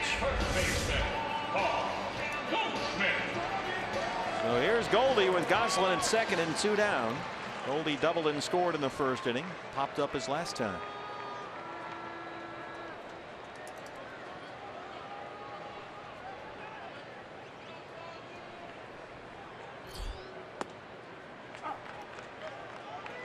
Curveball's in there for a strike. 0-1.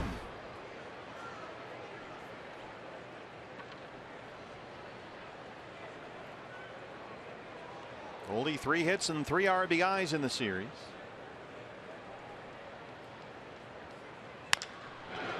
That's chopped to third. A fair ball. Long throw for Yangervis Solarte, and he throws him out. They strand Gosselin. We are through 4. And the Diamondbacks trail the Padres 5-4.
As we start the 5th, Valley Toyota, let's go places. We are on an airplane after this ball game, headed for San Francisco, off day tomorrow.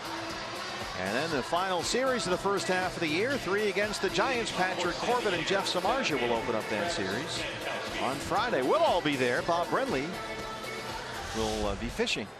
I'm on grandpa duty again. You got grandpa duty. So take that last series of the first half off and head back to Chicago. See Gemma Rose. Tom Candiotti will be filling in for BB. Phil Gosselin takes over at second for Segura. And here's Travis Jankowski to lead off the Padre 5th. He's 0 for 2.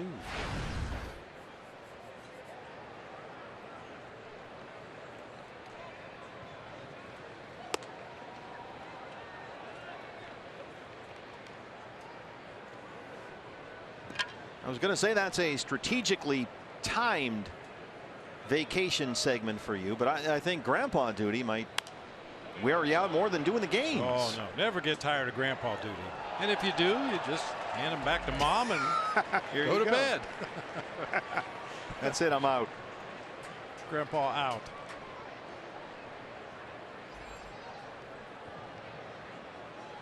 She looks like she's got about 2 innings left in her. She's going to be out. He might not make 2 innings. He's just busy being awesome is what he's doing. Doing a fine job of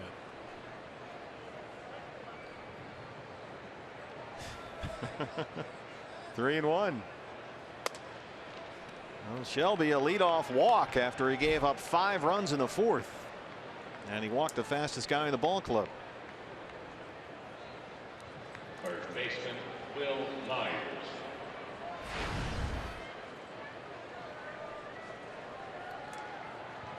Well, it became clear in the last inning that that first pitch, get him over strike 1 fastball, was not going to work anymore as the Padres just teed off on it. So is this a point at which, Bob, that Shelby's just got to figure it out there, part of the maturation process? Yeah, I mean, fastballs are still a good pitch for him if he locates it well.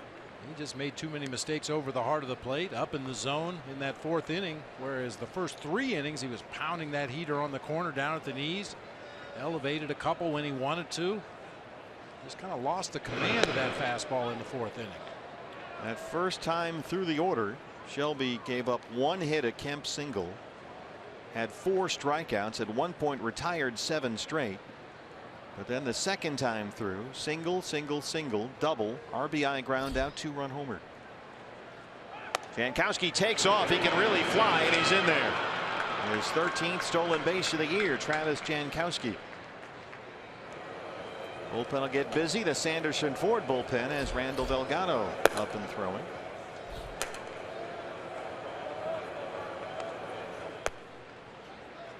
Not much Chris Herman could do that time. Big jump by Jankowski over there at first. Diamondbacks catchers not only have done a fine job with the bats this season, they've done a great job throwing out opposing base stealers. They were combined at 40% on the season. 1-0 on Will Myers. Singled, stole a base, scored a run his last time up. 1 for 2. Up and in. 2 balls and no strikes. Myers since June 1st has hit .336.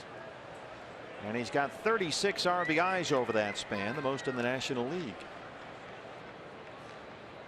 Nick Ahmed wants a word. And good move here by Nick. He heard the sound over his right shoulder that there was activity in that Diamondbacks bullpen.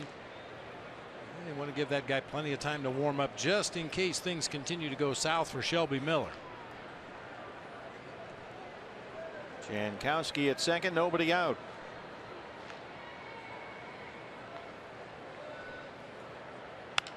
In the air to center, Michael Bourne coming in. Jankowski holds at second, 1 down.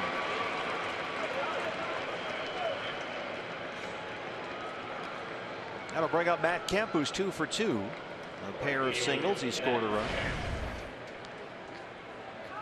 So Kemp now with 5 hits in the series. He's hit safely in 5 straight.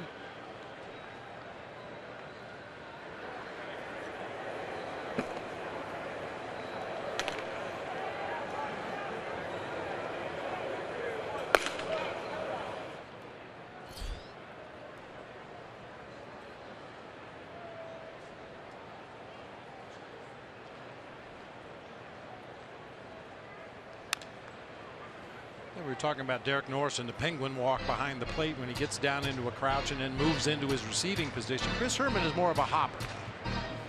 He'll jump into the receiving position. And there's no right or wrong way to do it. You just want to make sure you don't move out to your target location too soon so that hitter has an idea of what pitch might be coming. There's the sign. A little walk that time. He's not moving too much. There's the hop. He often gives us that hop on those elevated fastballs where he skies up there to get it. The Herman hop, that could become a thing. It could be a thing. Boy, and for catchers, especially early in spring training, you know, when your legs aren't quite built up to the point that they will be with catching every day. At the end of the day, you go in that training room and they have one of the whirlpool tubs is filled with ice water, slush. And you stand in there, get those heavy, heavy legs in that slush water. Oh, my goodness. It hurts like crazy for about 2 minutes, and then your legs go completely numb. And then you stay in there another 5 or 10 minutes, and then when you get out and all the blood comes rushing back into your legs, they call it a flush. It's such a great feeling when you have spring training heavy legs. If you can survive that first 2 minutes. Yeah, the cold tub. 60 pitches for Shelby Miller, 39 strikes, 0-2 on Matt Kemp.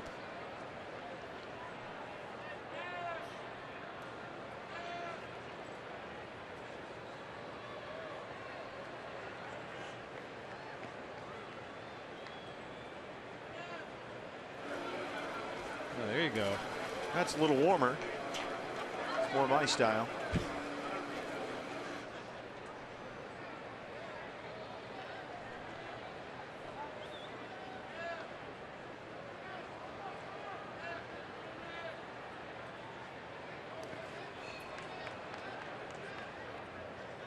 Spring training undoubtedly the toughest time of the year physically for a catcher. As I said, your legs aren't always quite in the shape they should be in or could be in.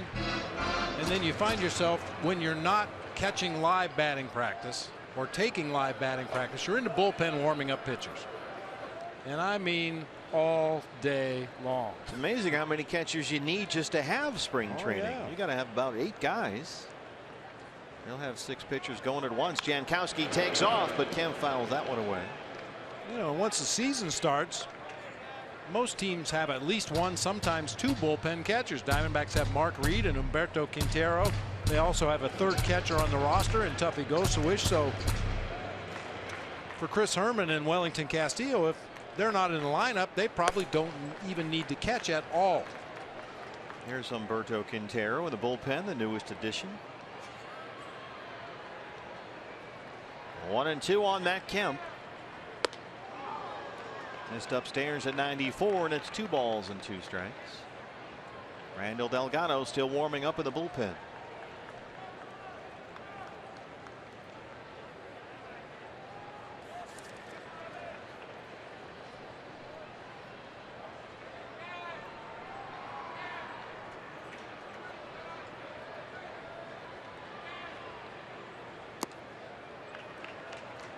Curveball missed. It's a full count, 3-2. Well,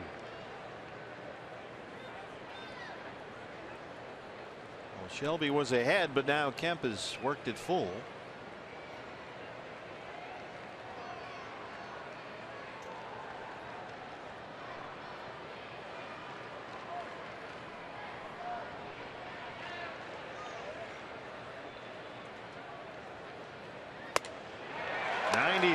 Blew it right by him. 5th strikeout for Shelby Miller. 2 down. Well, we gave you the numbers earlier. Matt Kemp is not going to walk. He's going to hack at that 3-2 pitch. If it's anywhere near the plate, that pitch well off the plate, up and in, still couldn't hold up. That's why he's got an on-base percentage in the 270s this year. Here's Yangervis Solarte, who continues to hit. Up over 300 again. An RBI single. He scored a run his last time up. And a home run here Monday.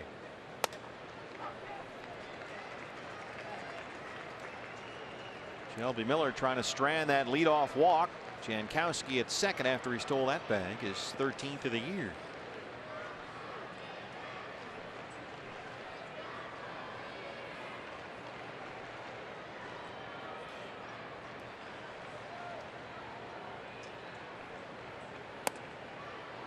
Fastball missed in, 1-1. Solarte last 15 games hitting almost 400.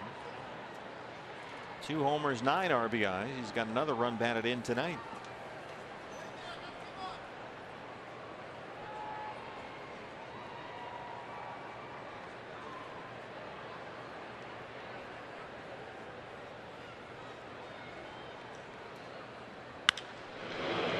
Sends that out to Brandon Drury in the left field corner. Won't get there. It's off the bullpen wall. Jankowski scores, and Solarte cruises into second with an RBI double. It's a 6-4 San Diego lead.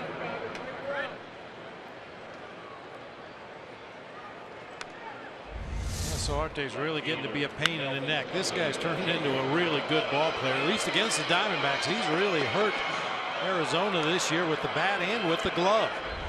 Ball hit right at the base of the fence out there near the Diamondbacks bullpen for the 12th double of the season for Solarte. And the 6th Padre run. Melvin Upton Jr. had an RBI double his last time up.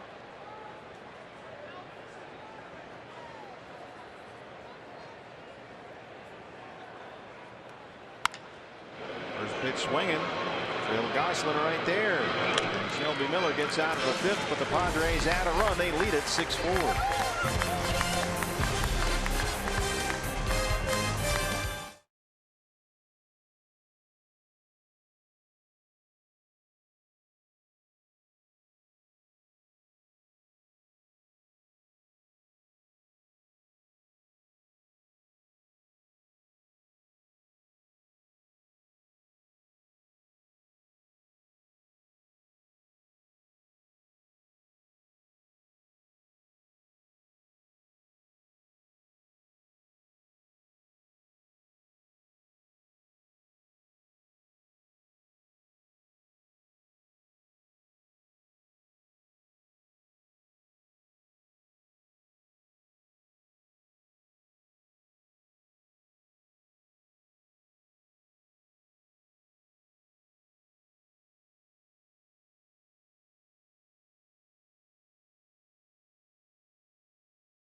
Hashtag vote Lamb. Jake Lamb will lead off the Diamondback fifth against Colin Ray. Our Lowe's home field advantage. Here's where Jake stands at Chase Field this year in terms of National League rankings. Well, he's top 5 in home runs at home, RBIs, go-ahead RBIs, and on OPS, which is on base percentage, plus slugging.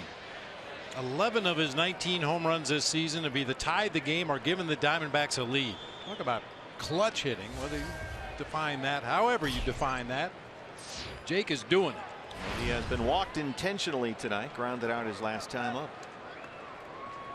Each team with 7 hits. Diamondbacks trail at 6-4.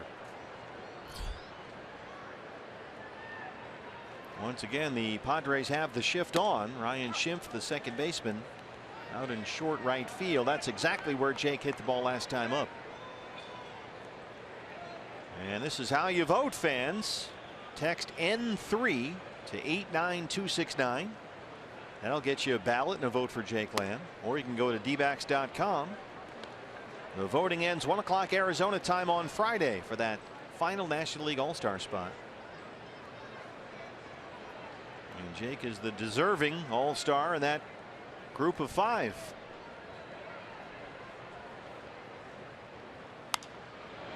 One and two.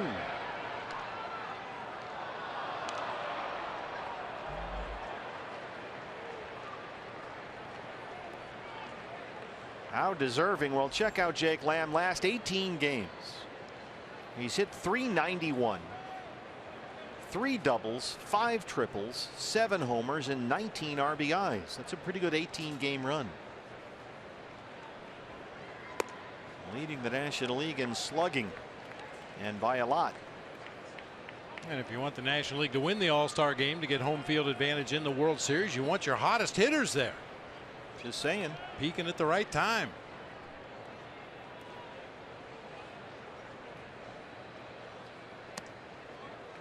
Good take there as they try to go down and away, but Ray missed with it. Full count 3-2. Hashtag vote Lamb. There it is. I pledge allegiance to Jake Lamb. And the indivisible something.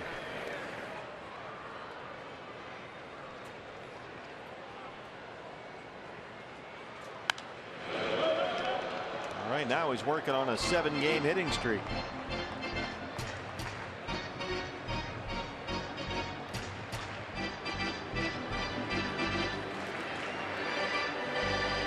Even vegans are voting Lamb.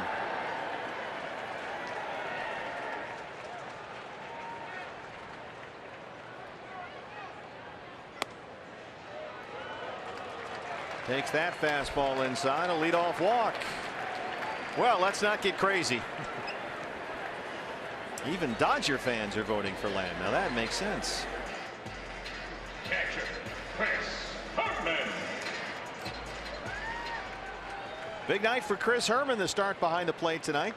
An RBI single in the first. He tripled and scored a run in the third.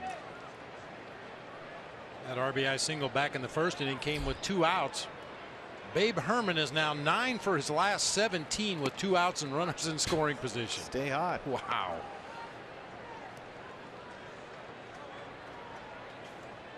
He has come a long way from that 1 for 20 to start his year with 7 strikeouts. That's how he started. And he wondered if he'd be able to turn it around, but boy, has he ever. 1-1. This was Chris Herman's 2-out triple in the third. Perfectly splits that gap in right center field and then ran the bases like a wild man. Even with that gimpy hamstring, didn't seem to bother him a bit on that triple. Just using that catcher's speed to his advantage. Right. That's right. This one's in the seats and it's 1-2. You know, it's highly unusual for a catcher to have hamstring problems. Well, it's all those cold tubs they take. Well, I guess so. But yeah, normally catchers have injuries to their quad muscles, the big thigh muscles in the front of the leg. Those are the ones that they use the most behind the plate. The hamstrings, most catchers have extremely weak hamstrings.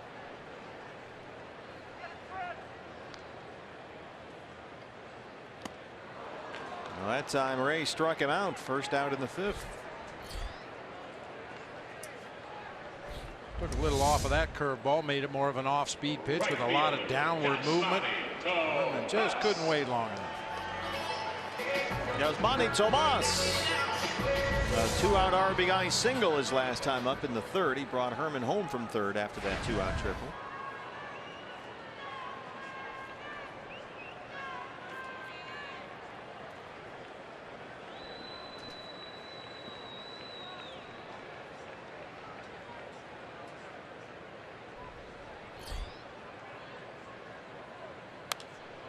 Here we go. Right at you. A little short. Little short. Giants are leading the Rockies right now 2-0. They're in the fourth inning at AT&T Park. Johnny Cueto on the mound for San Francisco. Dodgers lost in 14 innings to the Orioles. Baltimore won 6-4 in LA.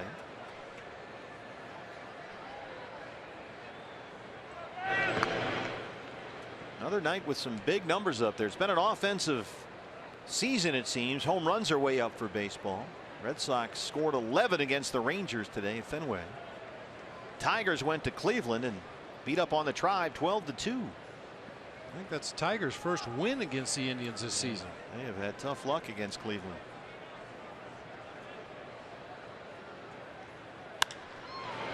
The fly ball for Matt Kemp in right field. 2 down. Some of Jake's competition for that last roster spot. Trevor Story 0 for 2 tonight. Brandon Belt is 1 for 2 with a triple and an RBI. Starling Marte, last time I looked, was 1 for 3 for the Pittsburgh Pirates. And Ryan Braun didn't play. Brandon Drury hammered his 9th home run of the year his last time up, a 2-run shot.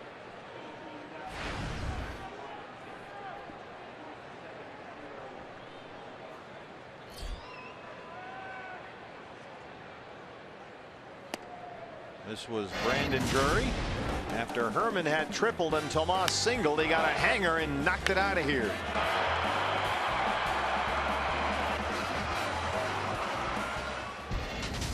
So Brandon, who had a double in each of his previous 3 games, has a home run tonight. He's 1 for 2. The 1-0 from Colin Ray.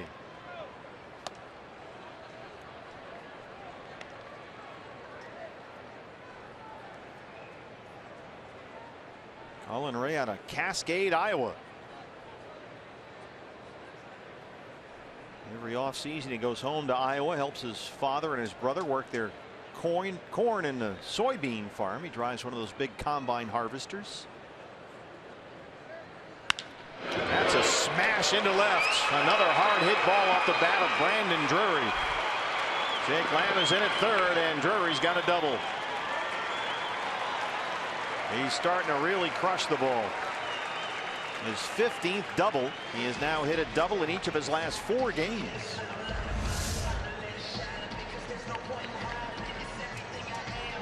Hard topspin grounder through that left side. Melvin Upton playing straight away in left field. Can't get over there in time. Jake Lamb moves up to third base. And Brandon Drury pulls into second with a double. Aaron Balsley, the pitching coach, tying runs in scoring position for the Diamondbacks with 2 outs and Nick Ahmed the hitter.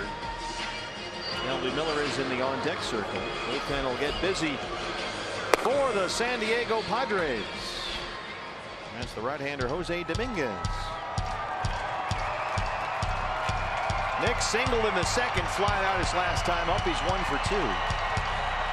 2 for 9 in the series. He's got Lamb at third and Drury at second, 2 down.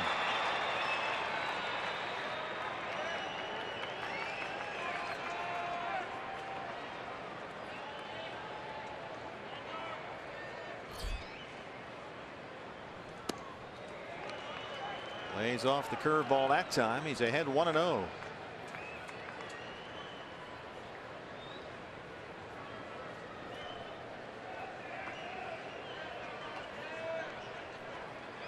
Bullpen quiet for the Diamondbacks. Shelby Miller is in the on-deck circle. Pitch count creeping up on Colin Ray. D-backs have out-hit San Diego 8-7, but they trail at 6-4. The Padres once again really splitting their middle infielders wide apart. As the pitch is delivered, Schimpf will move to his left over toward the hole between first and second. Alexi Ramirez already shaded toward the hole on the left side, leaving a lot of room up the middle of the field for Nick Ahmed. He's been hitting the ball on the ground up there a lot lately. Single ties the ball game right here. Takes a strike, 2-1.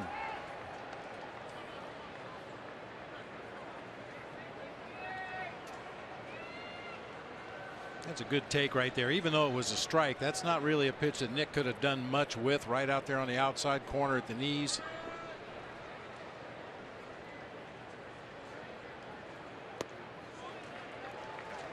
This with that breaking ball, and it's 3-1. They got first base open to the pitcher on deck.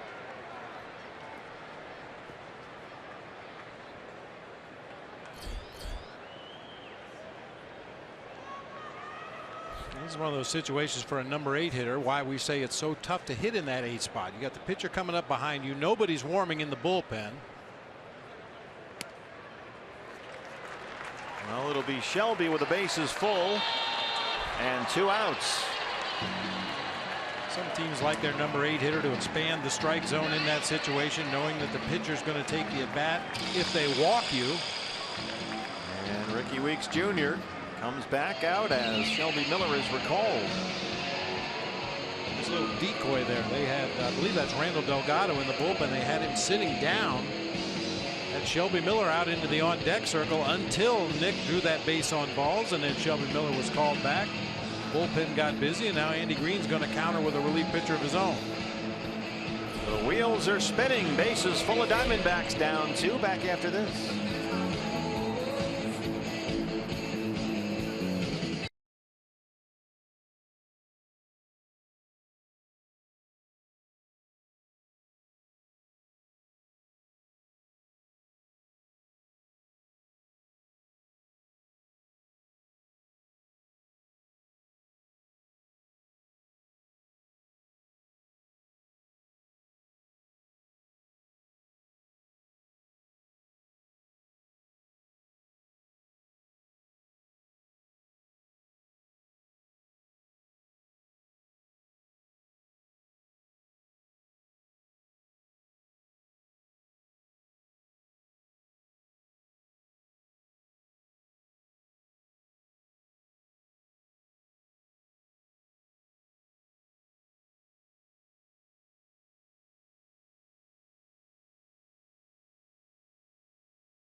Loaded with 2 outs in the 5th inning, and the pitcher is Jose Dominguez, the right-hander. He was signed by the Padres as a minor league free agent during the offseason. He spent most of this year at AAA El Paso.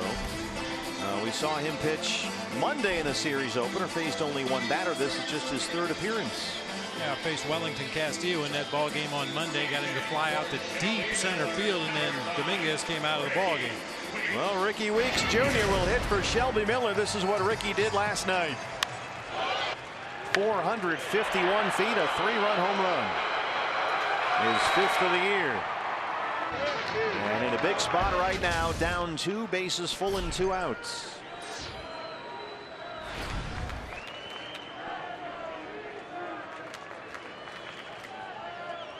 Jake Lamb, the runner at 3rd. Brandon Drury at 2nd. Nick Ahmed at 1st. Dominguez and Weeks Jr.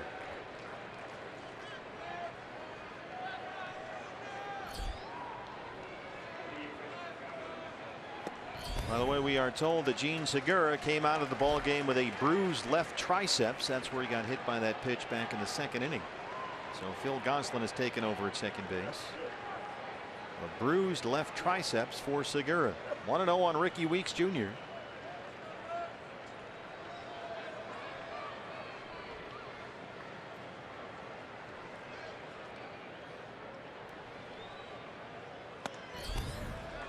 Two and 0. Ricky, in 40 plate appearances this year as a pinch hitter, is batting .212, 4 doubles and 4 RBIs.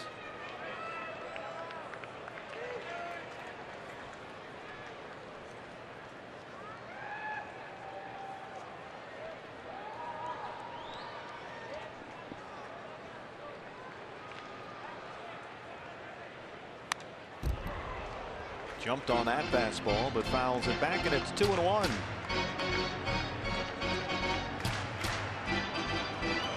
Randall Delgado had been throwing earlier, then stopped, is warming up again. As Weeks Jr. hits for the pitcher, Shelby Miller.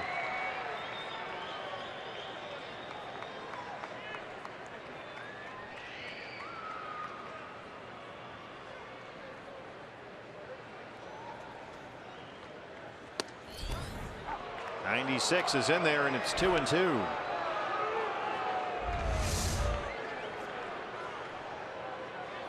Oof.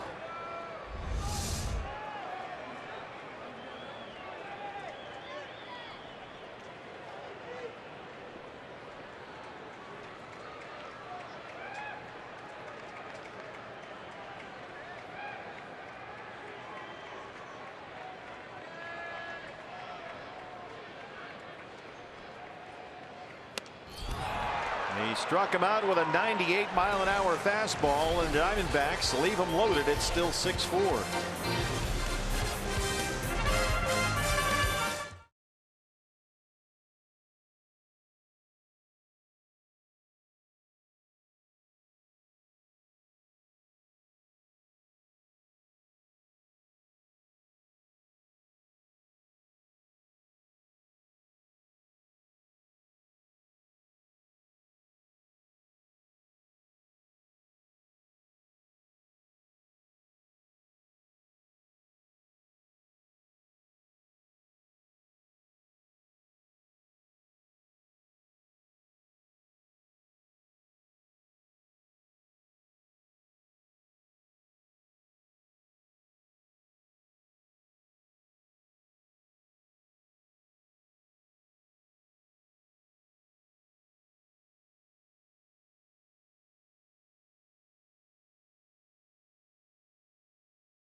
In Gila River game nights by signing up at one of the interactive kiosks right here at Chase Field during any Diamondbacks regular season home game. D-backs trail the Padres 6-4 as we start the 6th inning. Your Arizona Federal Credit Union pitching change. Randall Delgado, 44 innings of work in 36 appearances, a 3.48 ERA. Worked a scoreless 1-2-3 inning Monday against the Padres. Catcher Derek Norris will lead it off.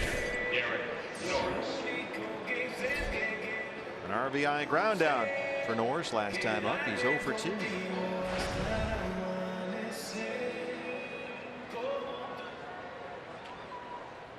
Well, another start, Bob, for Shelby Miller that you just don't know quite what to make of it. He looked very good through 3 innings, and then it was batting practice in the 4th.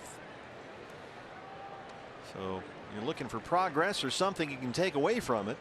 I guess you look to the first 3 innings where he had it going.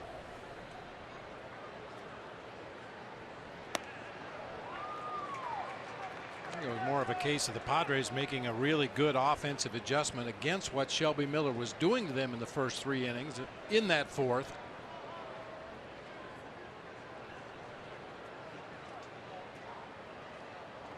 Shelby had retired 7 straight to start the 4th inning.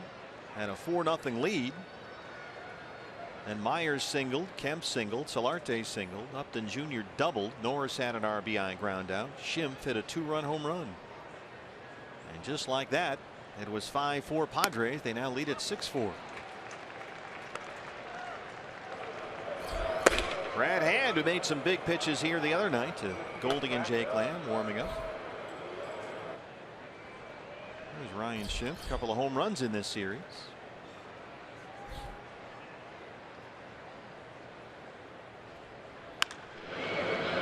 Pitcher spot 2 up 4th for San Diego in this inning.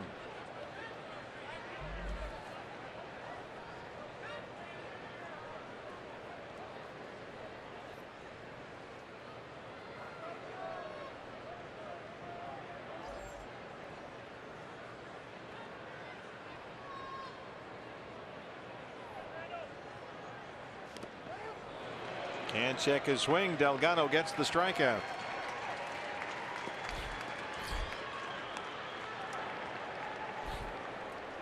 Randall's on a nice run. He has been really consistent since the middle of the month of May. He's an ERA just over 1.13 since May 13th. He has pitched scoreless baseball in 15 of his last 19 appearances. Ryan Schimpf, a strikeout and a 2-run homer.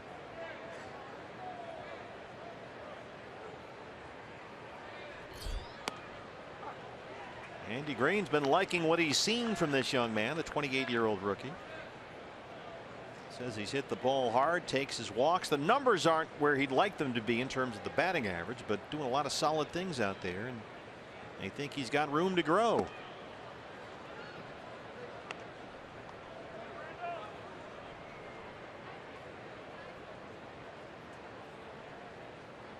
I know we have some golfers watching the Diamondbacks tonight. This guy almost has an overlapping grip with the little finger on his left hand and the index finger on his right hand, kind of intertwining there where the 2 hands come together. I've seen guys try that before, the interlock grip, where you actually put the little finger between the index and middle finger of the other hand. What would be the downside? You know, I don't know. I mean, for some guys, it just feels more comfortable. Robbie Thompson, who was a second baseman on the Giants teams throughout the 80s, he always used an interlock grip from the right side of the plate. Just felt more comfortable. He felt like he could get more leverage on the bat by getting both hands down closer to the knob.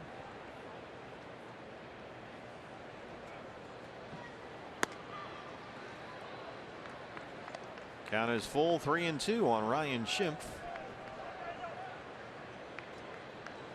Works in golf. He sure does. Well, you can tell we got an off day in San Francisco tomorrow. I dropped off the bags at the truck. There were about 12 golf bags waiting to be loaded on the truck. Next up on the number 1 tee, the Hudson foursome. Yes. To be followed by the Ziegler foursome. 3-2 pitch. 94 right by him. 2 strikeouts for Delgado. Start the 6th.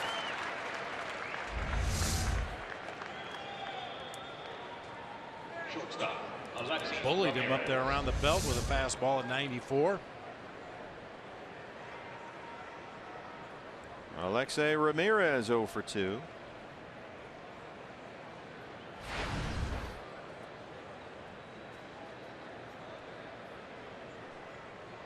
Ramirez got a couple of singles and a walk in this series, but he hasn't done a whole lot offensively as of late. He had a 5-game hitting streak in the middle of June, but since then he's hit about 170. And there's something rolling out into right field. Yeah, some kind of a rubber ball. I'm not sure exactly where it came from, but it rolled through the right side of the infield. Terry Finley's got it.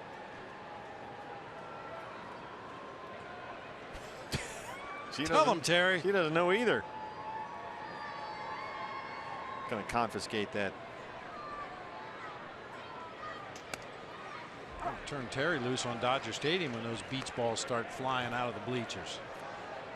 That used to happen a lot at Fenway Park in the 70s and 80s. And Bob Stanley, who they used to call Bigfoot, would take the rake from the bullpen, then they'd deliver the beach ball into the bullpen, and Stanley would make a big ceremony of it. He'd walk around holding the rake over his head, and then see ya. Randall Delgado strikes out the side. 1, 2, 3. Diamondbacks trail at 6-4.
I'm Kate Longworth. Well, Paul Goldschmidt doing all he can to ensure Jake Lamb will be on that plane with him to San Diego.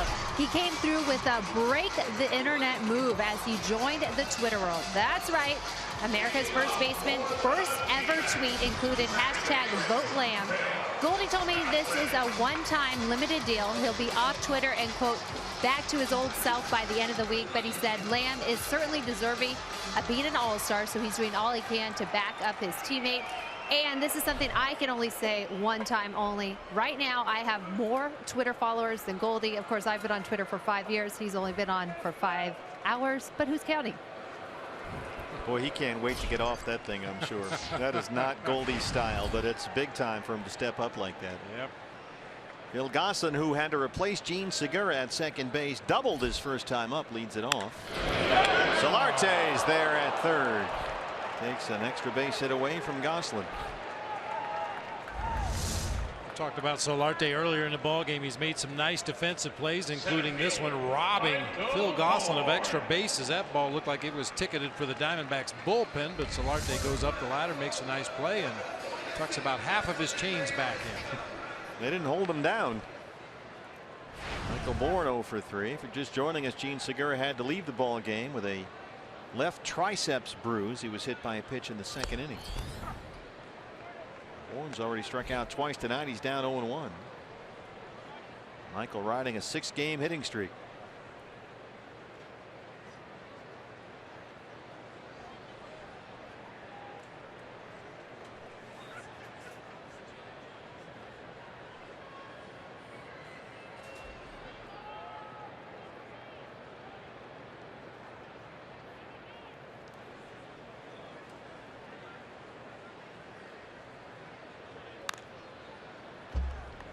Oh, and 2.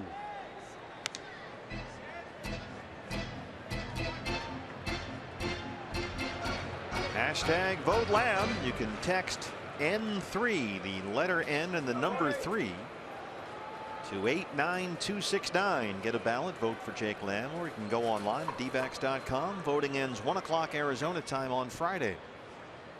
So that final National League All-Star spot. Although we mentioned that Matt Carpenter, the Cardinals All-Star third baseman, had to leave their ball game. They lost to the Pirates 7-5 in St. Louis with an oblique injury, so there might be an update on Carpenter's status for next week in San Diego. That could help Jake Lamb. 2-2.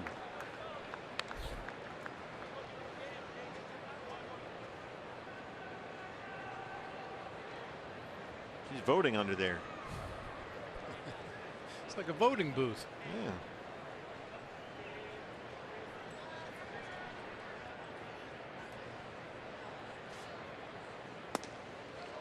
Full count.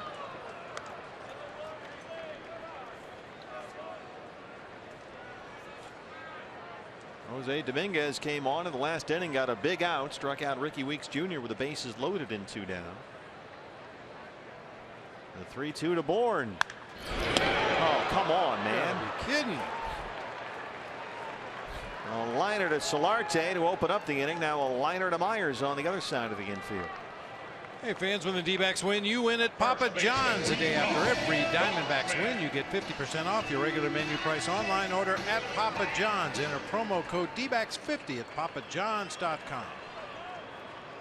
Here is the new Twitter king, Paul Goldschmidt. An RBI double and a run scored in the first, 1 for 3. That's going to reach the seats. Follow us on the Twitter. Goldie's on there. And it's funny, he taped a video message and said, yeah, this is really me, but I'm only doing this for a few days. Vote for Jake.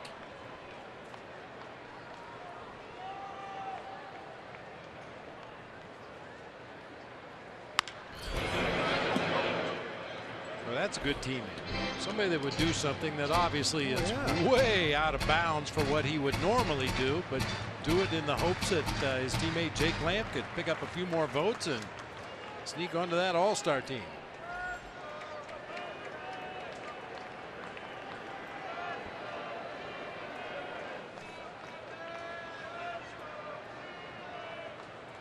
If you want to follow Goldie on the Twitter, he said he would also put up some behind the scenes videos and some stuff on there to make it worth your while.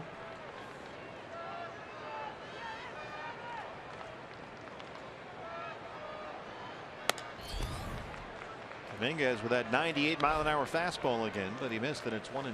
I can just imagine the videos, you know, Goldie helping a little old lady across the street. That's right. Rescuing a cat from the top of a tree. Finishing a stamp collection. Putting out a fire somewhere. That might be a good bit.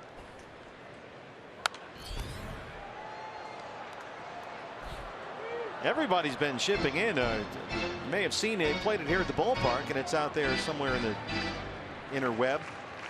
The Jake from State Farm parody commercial that was done by Archie Bradley, Phil Gosselin. What are you wearing, Jake, from the Diamondbacks? Baseball pants?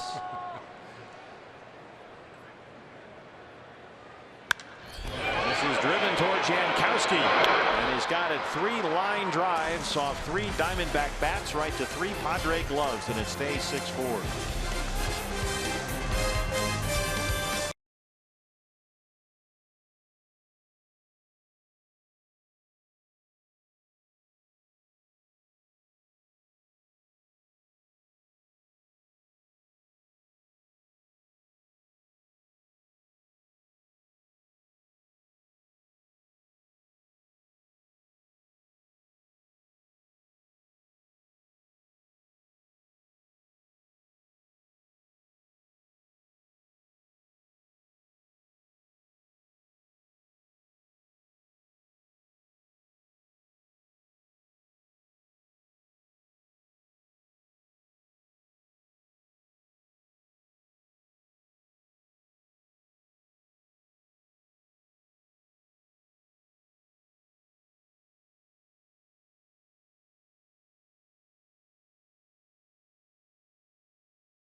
To lead off the Padres' 7th inning. What's next? Brought to you by CenturyLink. We're off Off to San Francisco after the ball game tonight. Off day tomorrow. Back on Friday from AT&T Park. Patrick Corbin against Jeff Samardzija. Robbie Ray and Jake Peavy Saturday. That Sunday is the late network game. Archie Bradley and Madison Bumgarner. The final series of the first half of the year. Randall Delgado back out there after striking out the side in order in the 6th. And Dickerson leads off the 7th, hitting for the pitcher. Alex Dickerson, 207, couple of home runs, doubled, had an RBI last night. 1 for 6 in the series.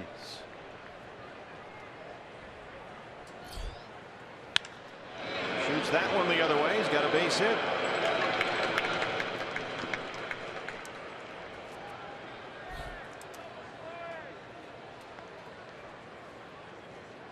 Center field, Travis Jankowski. Travis Jankowski walked, stole a base, scored a run his last time. He's 0 for 2. A look down to Glenn Hoffman coaching at third. Jake Lamb will come in a step or so on the grass at third base.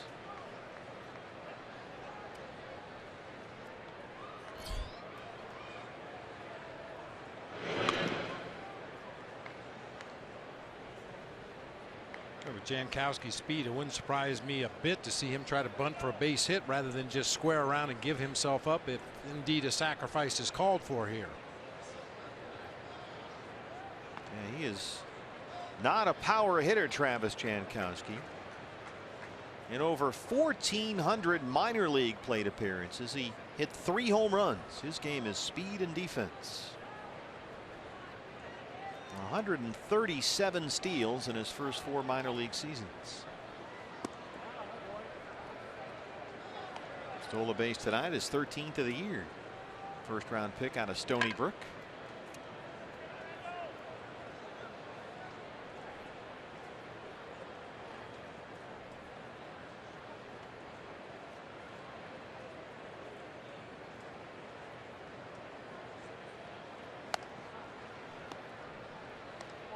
Two and 0.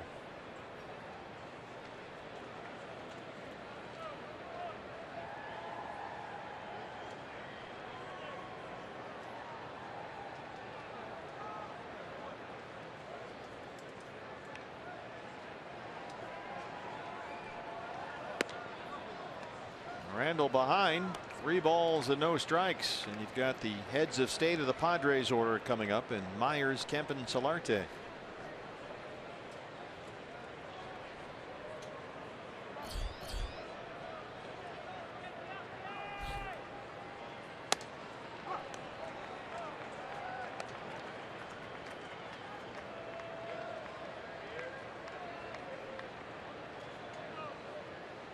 Each team with 8 hits. Diamondbacks trail at 6-4.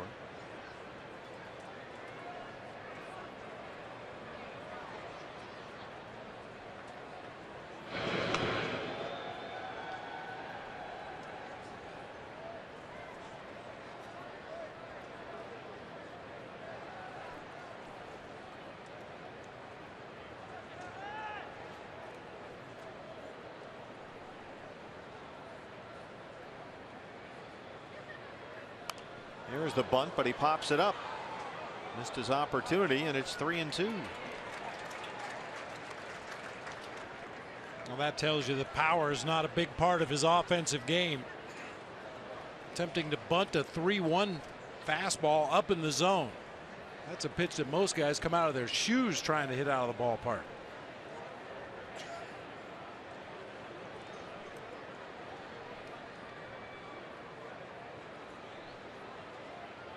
Dickerson takes off from first, and that's ball 4. So a single and a walk open up the Padres 7th. And here's Wil Myers. First baseman, Wil Myers. Myers singled, stole a base, scored a run in the 4th inning. He's 1 for 3.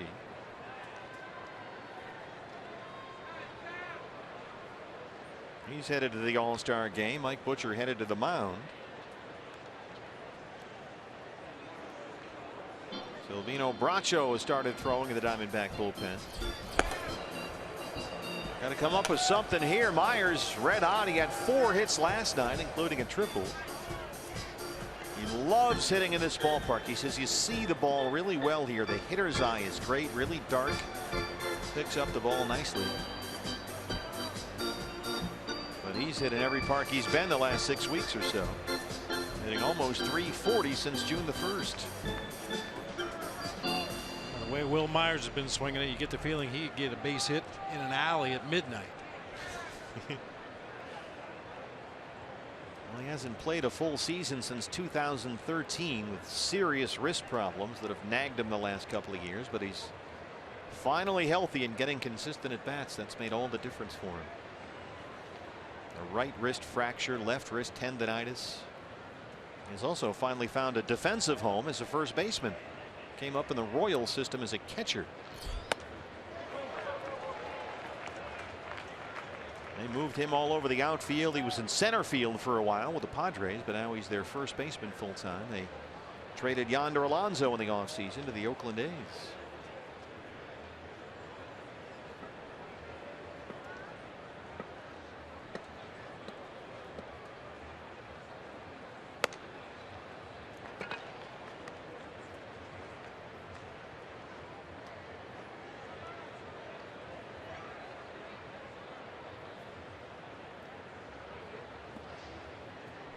Will Myers also under consideration, he's been told, to represent the National League in the Home Run Derby.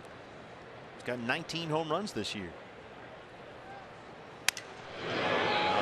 One drops over the head of Jake Lamb at third. Dickerson going to come home and score, and it's 7-4.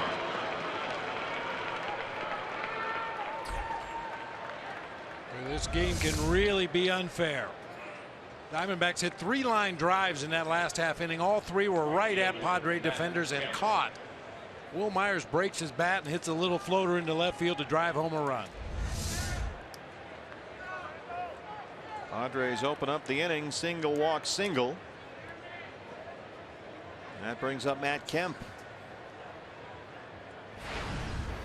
Kemp has a couple of singles tonight.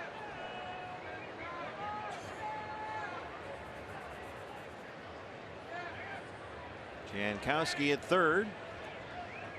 Myers takes second on the double in the RBI. So they score that a 2-base hit, his 19th double.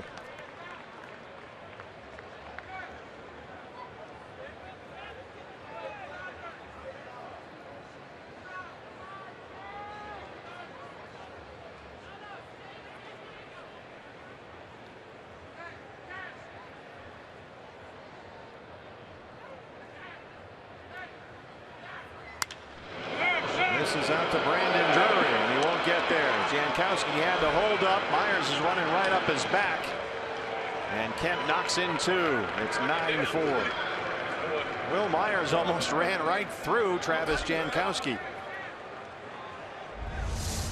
Well, Jankowski did the right thing as the runner on third. You go back and tag up on a fly ball to the outfield, but Will Myers running from second base had a real good read on that ball, knew it was going to get down in front of Drury.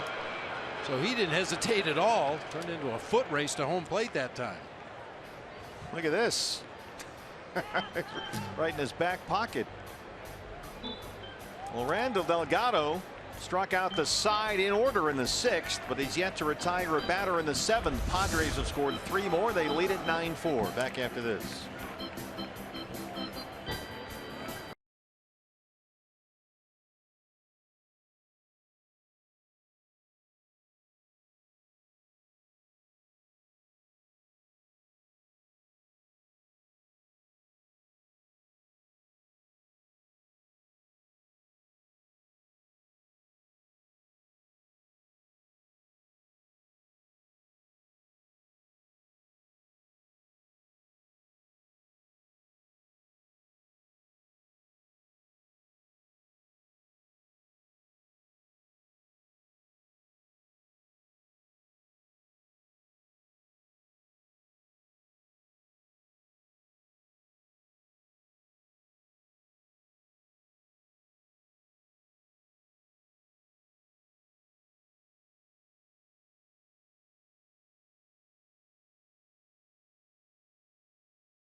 Diamondbacks. Silvino Bracho, 10 appearances in the big leagues this year, a 7.45 ERA.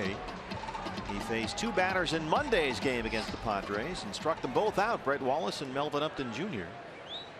And now with 3 runs in this San Diego 7th, they'll work to Yangervis Solarte, who's 2 for 3.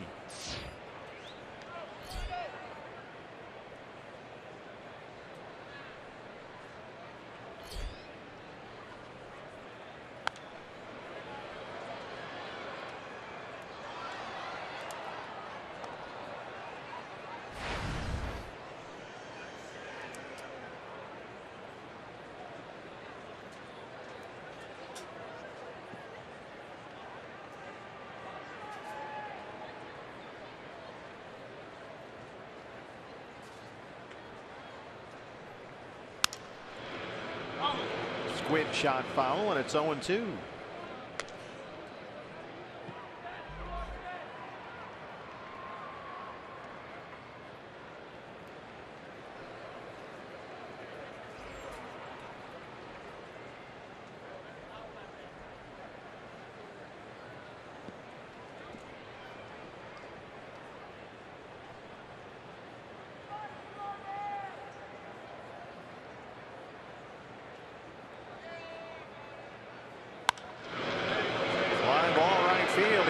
Tomas at the track, and he runs it down.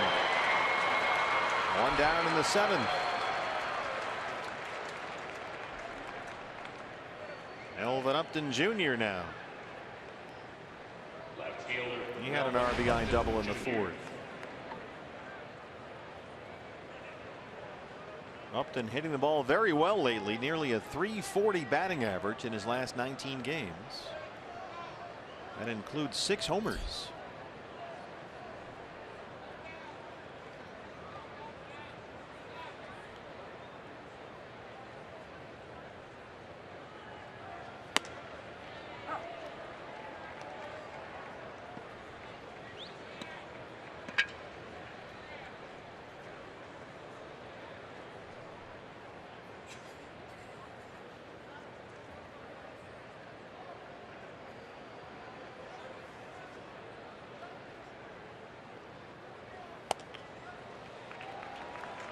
Well, the bullpen, just like everything else with the Diamondbacks this year, just looking for some kind of consistency. The relief corps last night was outstanding. Jake Barrett, Enrique Burgos, Tyler Clippard, Brad Ziegler got the save. But Randall Delgado, after striking out the side in the 6th, could not retire a batter in the 7th. It's just been a different deal night to night with this relief corps. And on nights when the bullpen does their job and puts zeros on the board, a lot of times the offense is not able to get anything going against the opposing team. Consistency, just synchronizing every aspect of the game, has avoided the Diamondbacks throughout most of the first half of the season. 1-2 on Upton. There's really only been a couple of stretches where you felt like you were going to get a well-pitched game, you were going to score some runs, you were going to play good defense behind your pitching staff. There's only been a couple of runs this year for the Diamondbacks, as once again Upton is overpowered with fastballs. He struck out 6 times in the series, brings up Derek Norris.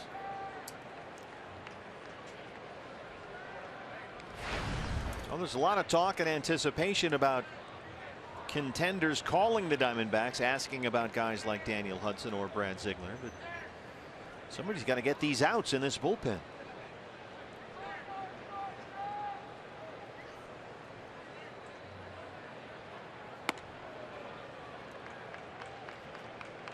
Dave Stewart. Some decisions to make with the trade deadline coming up at the end of the month.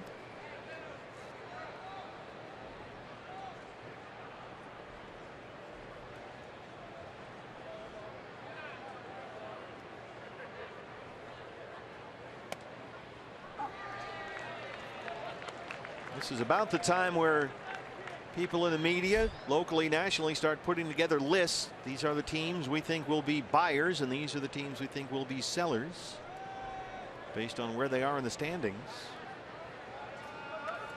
Diamondbacks began play tonight 15 games behind the Giants in the NL West. Giants are beating Colorado right now 3-1 in the 6th inning in San Francisco. So Somebody who needs a catcher might be called. Somebody who needs a utility infielder. So you got to make some decisions. Who are you and what's the plan? There's Gene Segura, who had to come out of the ball game earlier with that left triceps bruise. Seems to be okay. That's a good sign.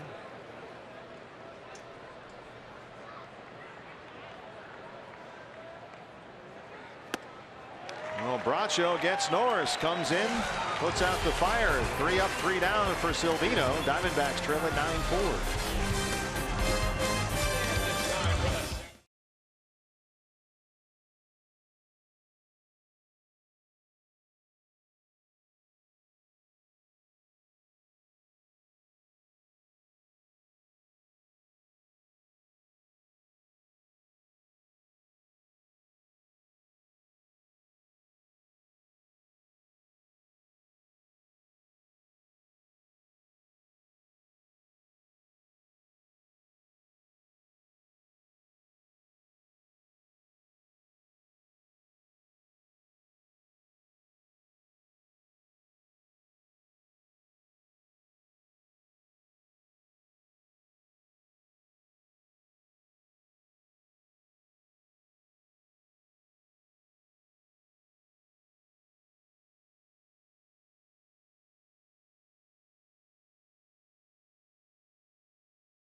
The voting closes for that final National League All-Star spot. 1 o'clock Arizona time on Friday.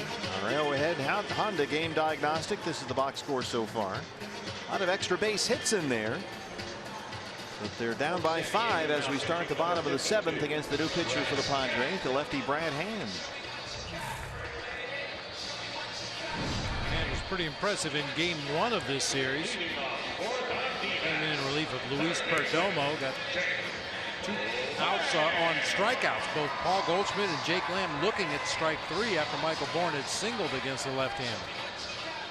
Well, you can vote for Jake Lamb a couple of ways. You can text N3, the letter N and the number 3, to 89269. So if you got your phone handy watching the ball game, do that. Text N3 to 89269. Or you can go to dbacks.com/vote and vote the old-fashioned way on the internet. Wait, what? Send Jake to the 2016 All-Star game at Petco Park on Tuesday, only on Fox. There's the Lamb shift as he leads off the 7th against the lefty Brad Hand. And he hits right into it for the 2nd time tonight. Shift, the second baseman from medium right field, throws him out.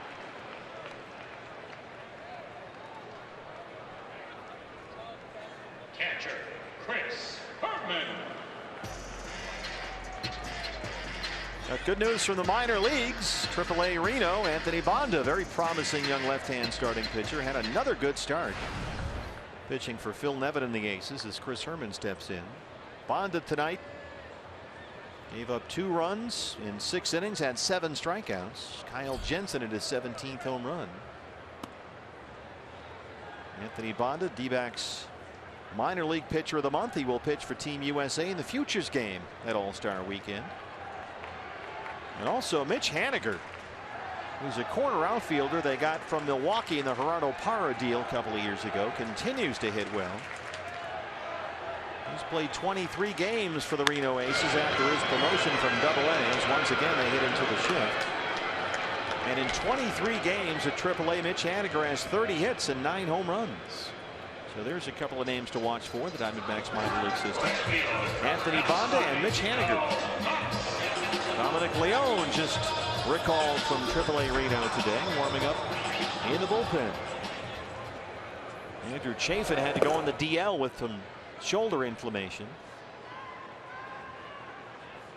Daniel Hudson on the bereavement list. Zach Godley was optioned. So Leone and Zach Curtis are up here, the Diamondback bullpen. Tomas can't check his swing. He's down 0-1.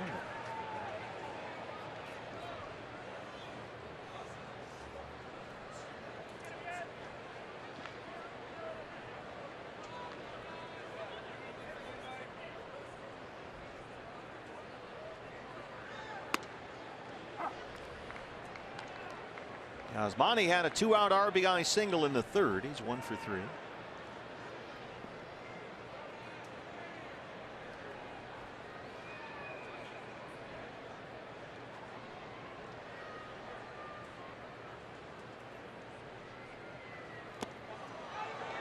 And Hand comes in. He's been very effective in this series. 3 up, 3 down. 8th inning on the way. Diamondbacks down 5.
Cox. Shelby Miller was terrific through 3 innings.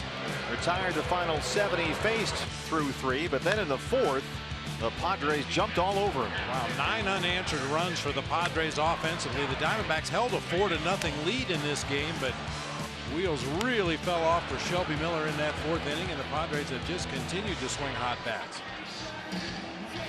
It was 4-0 Diamondbacks. Now it's 9-4 Padres. New pitcher, the right-hander Dominic Leone, recalled from AAA Reno today. A brilliant season in relief 2 years ago as a Seattle Mariner, but still trying to find success in his 2nd year with the Diamondbacks. Just 3 appearances in the big leagues this year, and only 1 of them scoreless. Last appeared in a game for the Diamondbacks May 27th. Ways it's a little unfortunate for a young pitcher like Dominic Leone. You find yourself pitching basically mop-up duty in games when your team is either way ahead or way behind, but that's how you earn your stripes. Go in there and get the outs you're supposed to get, make the pitches you're supposed to make, and before too long you find yourself in those more leveraged situations where your team is really counting on you. Ryan Schimpf, a 2-run homer in the 4th, his 2nd home run in this series.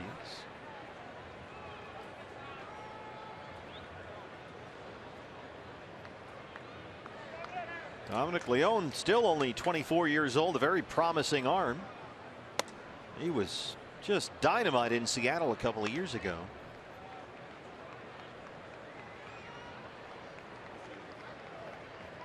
Pitched collegiately at Clemson. He's from Norwich, Connecticut.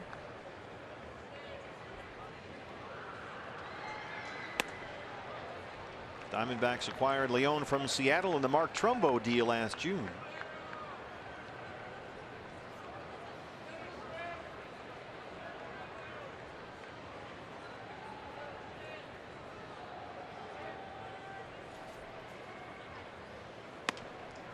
You go back to Leone a couple of years ago, 57 appearances as a rookie in the Seattle bullpen. That was 2014. He went 8-2 and had a 2.17 ERA, a whole bunch of strikeouts. Behind on Schimpf, 3-1.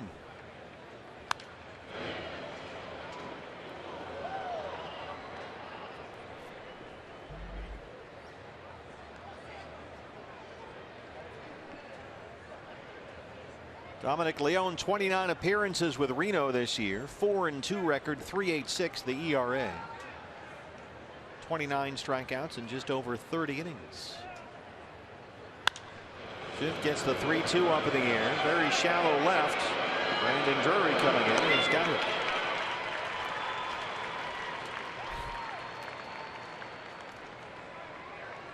One down for the shortstop Alexei Ramirez, who's 0 for 3. Shortstop, Alexei Ramirez.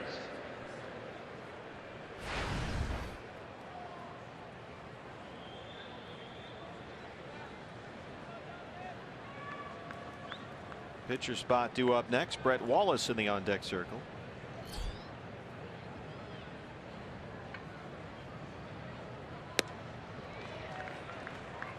Slider gets him strike one. Kevin Quackenbush, who worked in the ball game last night, warming up with a Padre pen. With Wallace set to hit for Brad Hand.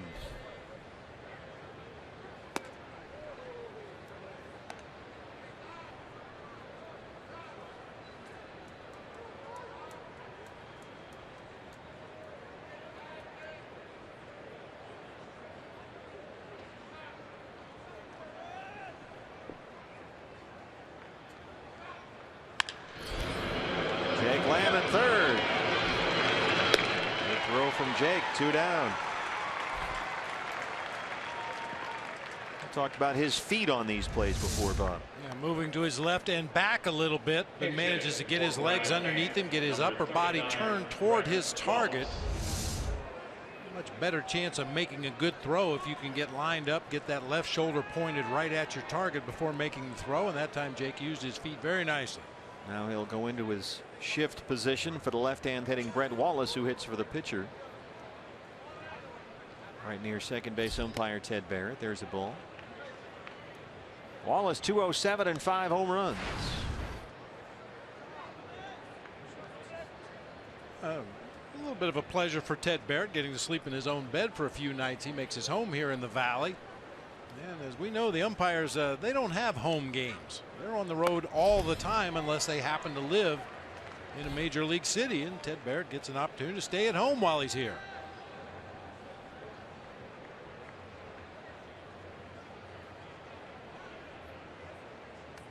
Little running conversation out there with Jake Lamb.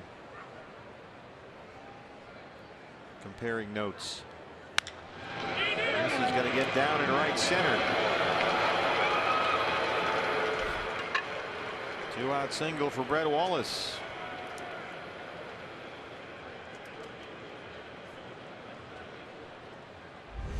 Sometimes you'd rather be lucky than good. Wallace gets jammed. It's a little floater out there in the midst of the shift. 4 Diamondbacks defenders. Nobody could get to it.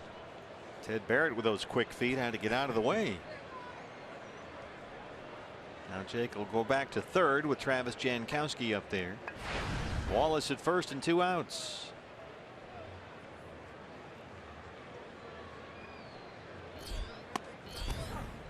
Pretty good night for Jankowski in the leadoff spot. Couple of walks, a stolen base. He scored twice.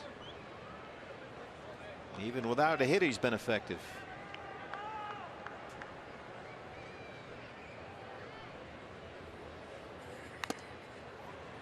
Oh, and 2. Long flowing blonde hair. You could see why Jankowski's a big fan favorite down in San Diego. I think back to Tim Flannery in his playing days. He had that surfer boy look, the blonde hair hanging out the back of the helmet. Jankowski from Lancaster, Pennsylvania. Yeah. Not exactly surf country. Right there on the beach. But he looks like he came from Central Casting. Leone gets the strikeout and strands the 2-out single. Bottom 8 on the way. Diamondbacks down 9-4.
VIP series continues.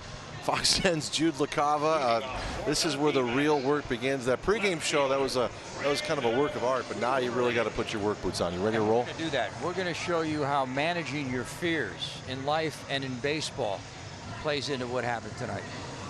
Wow. And I'm going to make 2 movie references that I think really poignantly apply to what happened here tonight. I can't wait. Steve and Bob, I'm sure you can't either. We'll see you right after the game. I'm breathless with anticipation. It sounds like kind of a Tony Robbins deal. Very deep. Yeah, one of those seminars where they lock you in all day and they yell at you. I don't know if I'm ready for that. Prepare yourself emotionally. Kevin Quackenbush is out there for the Padres to face Brandon Drury. He's had a good night. 2 hard hit balls again off the bat of Brandon Drury. A home run and a double. This is our Chaz Roberts air conditioning cool play of the game, his 9th home run.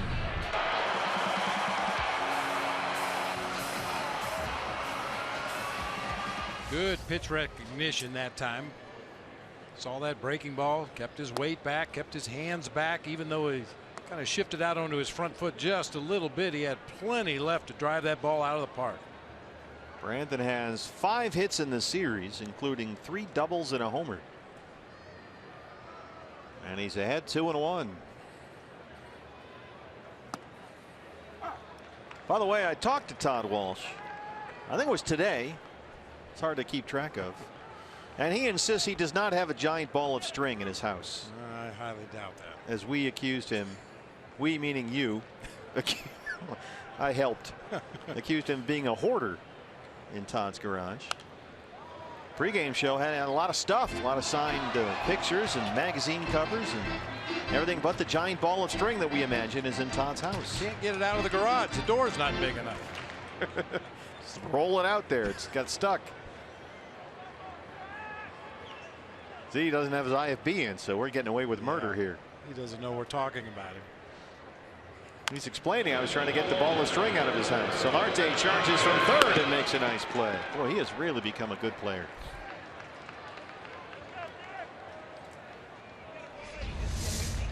It gives him a left-handed power bat. He's played great defense down there at third base, showing a strong throwing arm. He's made all the plays in this series. Nick Ahmed now. Nick has singled and walked tonight. Pitcher spot up next. Wellington Castillo has a bat in the on-deck circle. D-backs have been out hit 11-8. They trail at 9-4.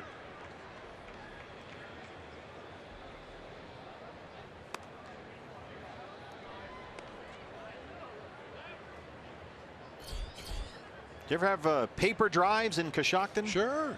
We used to have, when I was a Cub Scout, we would have paper drives. You'd drive around town in the back of a big dump truck or something. And I imagine we could send some scouts over to Todd's house, collect those old newspapers. Jankowski's got that one 2 down. Well, those aren't old newspapers. Those are memorabilia. That's their artifacts. Apparently Lindbergh made it. Who knew? Dewey defeated Truman. Wellington Castillo. Well, hit for the pitcher, Dominic Leone. Well, he 0 for 8 in the series. He's hitting .274 for the year with 10 home runs.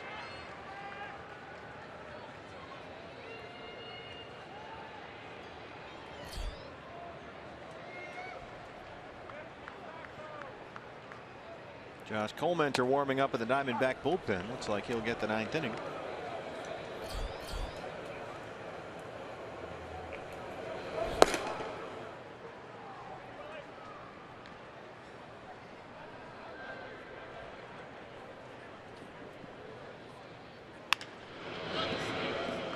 Pulled foul, and it's 0-2. There's Handsome Ransom. Michael Ransom with a nice play. Oh, talk about footwork. Feels like a dancer.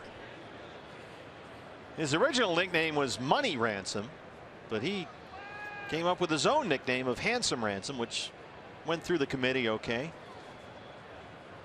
Just sounds better.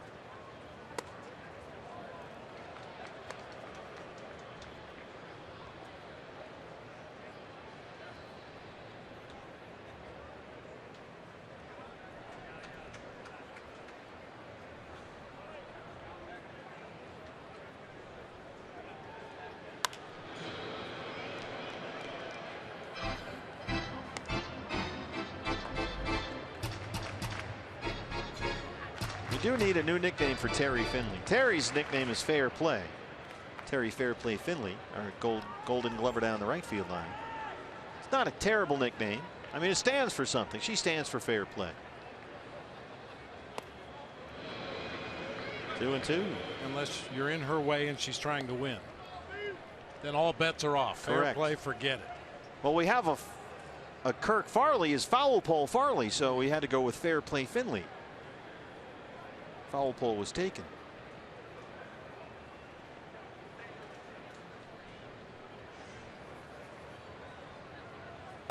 Terry, don't call me Chuck Finley. Don't call me Steve Finley. 3-2 on Wellington Castillo.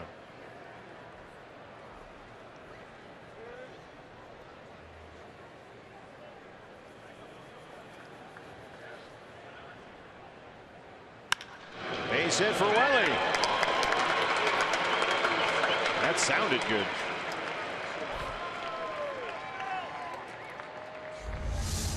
Got the pitch he was looking for. We talked all throughout this series about the Padres' middle infielders and how big of a gap they leave up the middle of the field.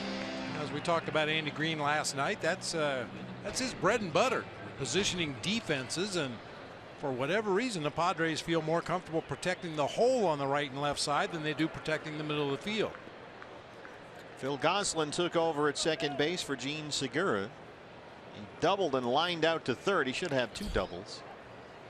The second one was snagged by Solarte. Gene Segura had to leave the ball game midway through. A bruise on his left triceps. He was hit in the back of the arm by a pitch in the second inning. There he is, but he appears to be okay.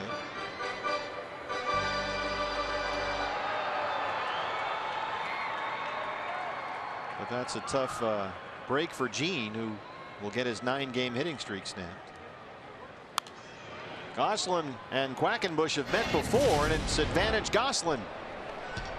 Yeah, day game down at Petco Park. Kind of surprised all of us. He hit that ball a long way into the bullpen out in left center field.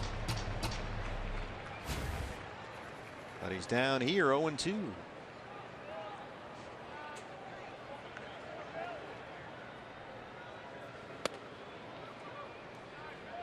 Phil Over's last 12 games, 9 of them starts. Has hit .308. 3 extra base hits in there. He's got another extra base hit tonight.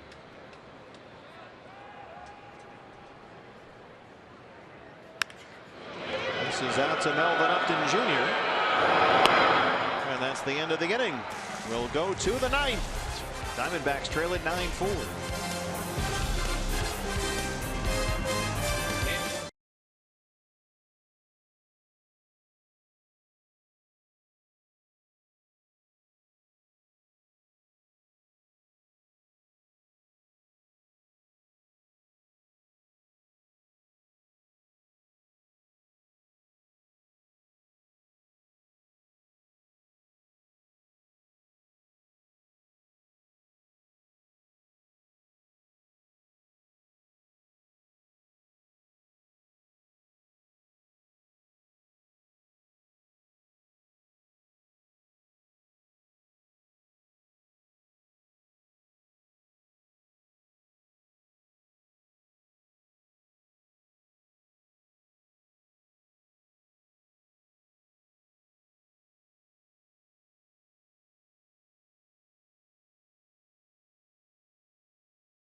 First in triples and second in extra base hits?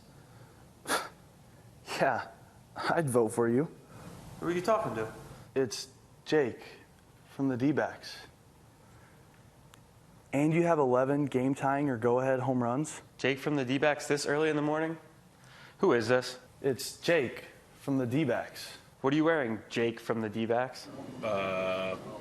Baseball pants? He sounds amazing. Well, he should be an all-star, so... Always good times at Archie Bradley's house. Hashtag vote Lamb. That's how you get Jake Lamb to the All-Star game where he deserves to be. On the social media, you can also text N3, the letter N, the number 3, to 89269, or you can go to dbacks.com/votes. And the voting ends 1 o'clock Arizona time on Friday. Our Gila River game summary. Diamondbacks at one point had a 4-0 lead. They now trail it 9-4. Leading off for San Diego.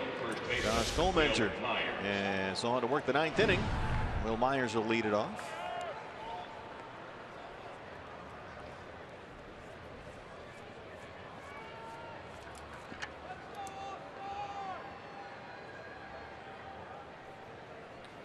Tuffy goes switch, takes over behind the plate.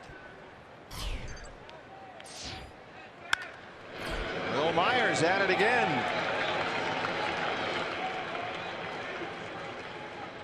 That's Myers' 3rd hit tonight. He had 4 hits last night. Right fielder Matt Kemp. He's headed to the All-Star game. And maybe the home run derby. Matt Kemp a 3-hit night. 2-run single his last time up.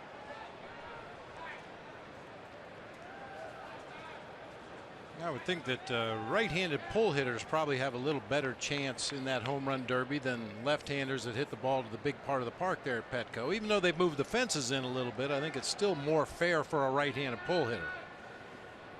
And you've got a target out there in that Western Metal Supply building. Yeah, Myers got 19 homers.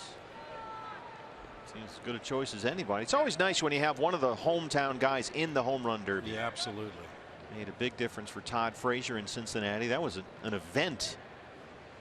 Frazier's performance in front of that Cincinnati crowd made that thing special. You could also, it's been suggested in some of the San Diego papers, since the National League is the visiting team in the ball game, you could have Myers as the DH. You could start the game. Get the Padre in there to start. Coming off his Player of the Month award.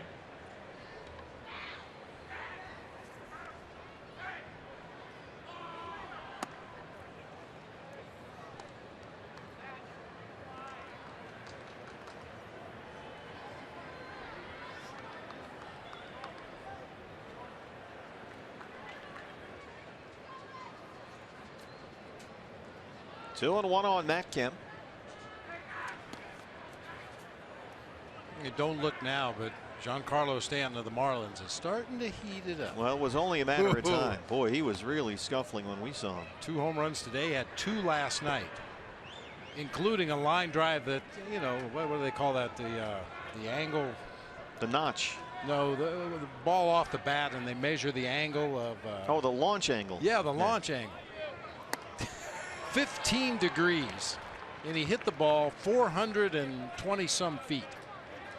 So we're talking about a line drive that went over 400 feet in the ball game last night.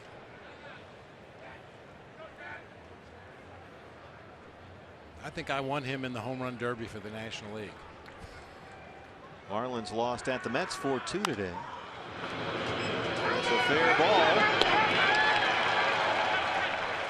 They step on the bag for one. They get the tag on Myers for the other out.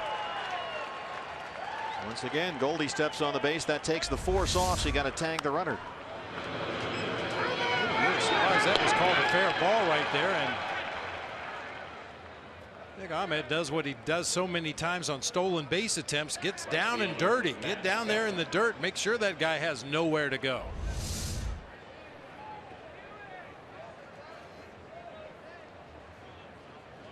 Well, hold on. Yeah, I think the home plate umpire Lance Barksdale came down and overruled Will Little at first base. It looked like Goldie picked that ball up in foul territory before the bag, so it will be the home plate umpire's call up until the ball crosses first base. So it's a 3-2 count on Kemp, and that's ball 4.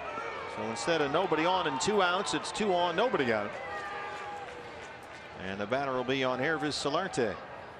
Tough break there for Josh Collmenter. Third baseman Yangervis Solarte.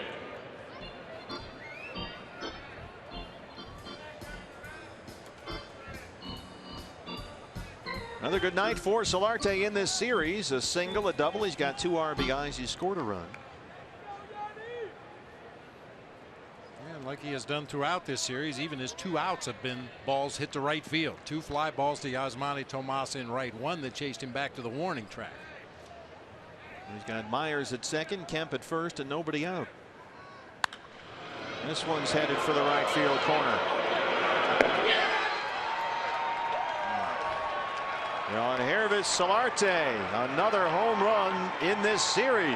A 3-run homer, his 7th of the season. And the Padres have a 12-4 lead. That one just snuck over the fence in the deep right field corner. He is a dead pull hitter. Every pitch that's been thrown to him in this series, he's tried to hit hard to the right side of the field. Put this one in a good spot, just inside the foul pole, just over that bullpen fence. A 5 RBI night for Solarte. Melvin Upton Jr.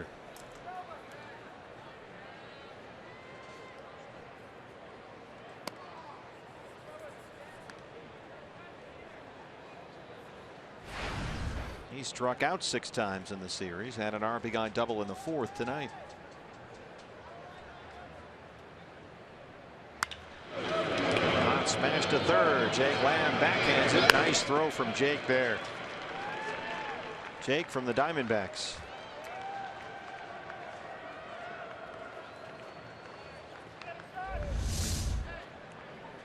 Nice play to the backhand side right there. Gathers himself, gets his feet underneath him once again. Makes a much more accurate throw.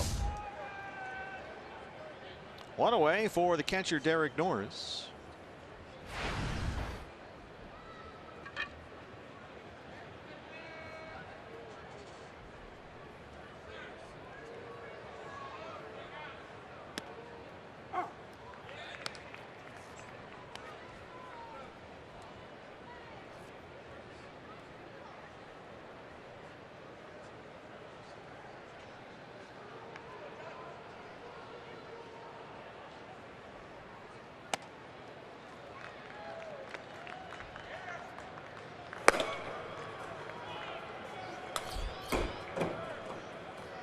Padres bullpen is busy. The veteran left-hander Matt Thornton.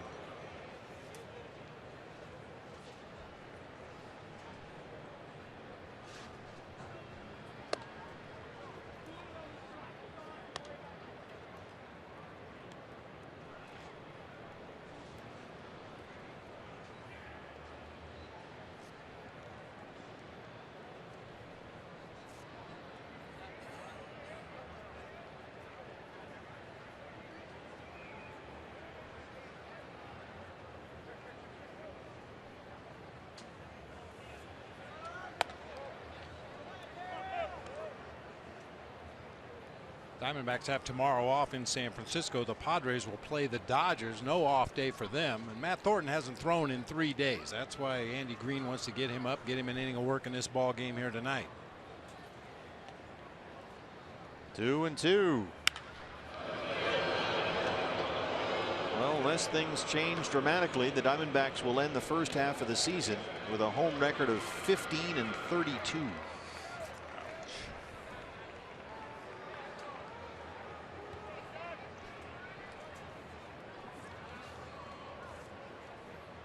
If you're looking for a silver lining, they are 23-17 on the road, which you'll take any day of the week. Yeah, just came back from a 7-3 road trip before this homestand. Second out for Colementor. By the way, we should wish Andy Green, the Padres skipper and former D-back coach, a happy birthday. Andy will be 39 tomorrow. 39 years old, managing the big leagues. He probably feels like he's aged 39 years in the first half of this season. It's a process. Ryan Schimpf.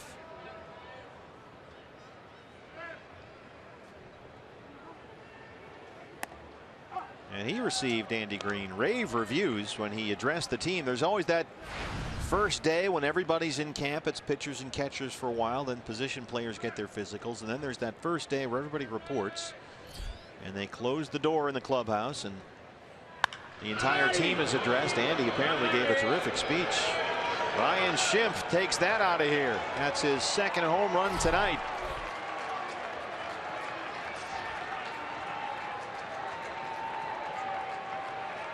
Well, Schimpf singled and homered last night. He doubled twice Monday. He's homered twice tonight. It seems to me that when Corey Spangenberg first came up to the major leagues for the Padres, he was similarly hot against the Diamondbacks. Couldn't figure out a way to get him out. Hit a walk-off homer, I remember, one time at Petco Park. Petco. Spangenberg's on the DL, so they're getting a look at Schimpf, and they have to like what they've seen. Ramirez 0 for 4.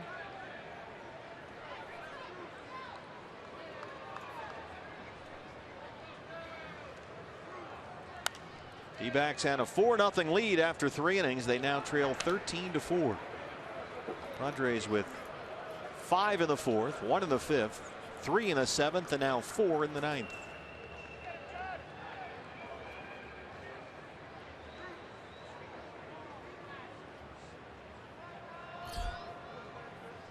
Oh, and 2. In the air, short right. Goldie drifting out there. Gosselin's got it. And that's the end of the inning. San Diego adds 4 more. Bottom 9 coming up.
You head to the polls for your National League final vote. Ask yourself, what's in a name? Belt? Oh, you mean where I can't find my luggage? Story? Ever tried to read one of those? There's too many words in those things. Brawn? That's a head cheese that looks like this. Gross. Starling is a dumb bird. I mean, nothing against birds, but birds are scientifically dumb. Then there's lamb. What's not to like? Oh man. You look up adorable in the dictionary and this guy's picture's in there, right next to Jake Lamb. What's in a name? Everything. Vote Lamb. Paid for by concerned citizens for a better sounding all-star team. The campaign continues. That's a public service ad. Vote Lamb. Get Jake Lamb in the All-Star game. Michael Bourne leads off the bottom of the ninth. You can vote several ways. You can use the hashtag on the social media. Hashtag Vote Lamb. You can text N3 to 89269 or go to dbacks.com/vote.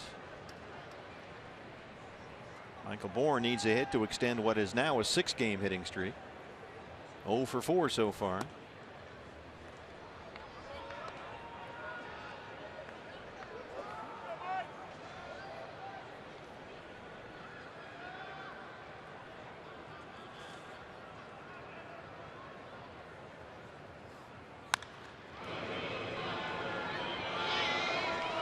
Kick save and a beauty.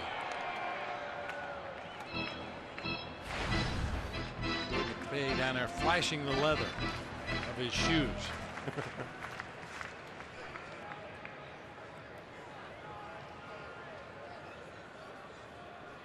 1-2.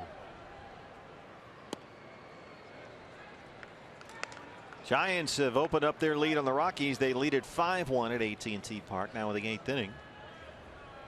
Dodgers lost at home to the Baltimore Orioles 6-4 in extras.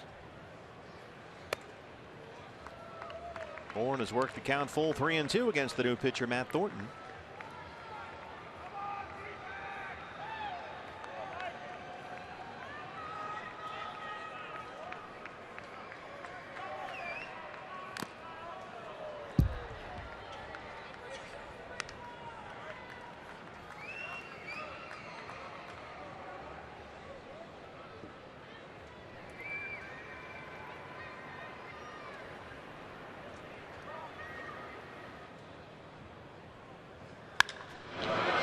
Is hit well to center, but Jankowski covers a whole lot of ground out there, and Michael Bourne goes 0 for 5. The numbers on Matt Thornton, his 12th appearance this year, an ERA just over 6. Opponents banging around to the tune of a 326 opponent's average.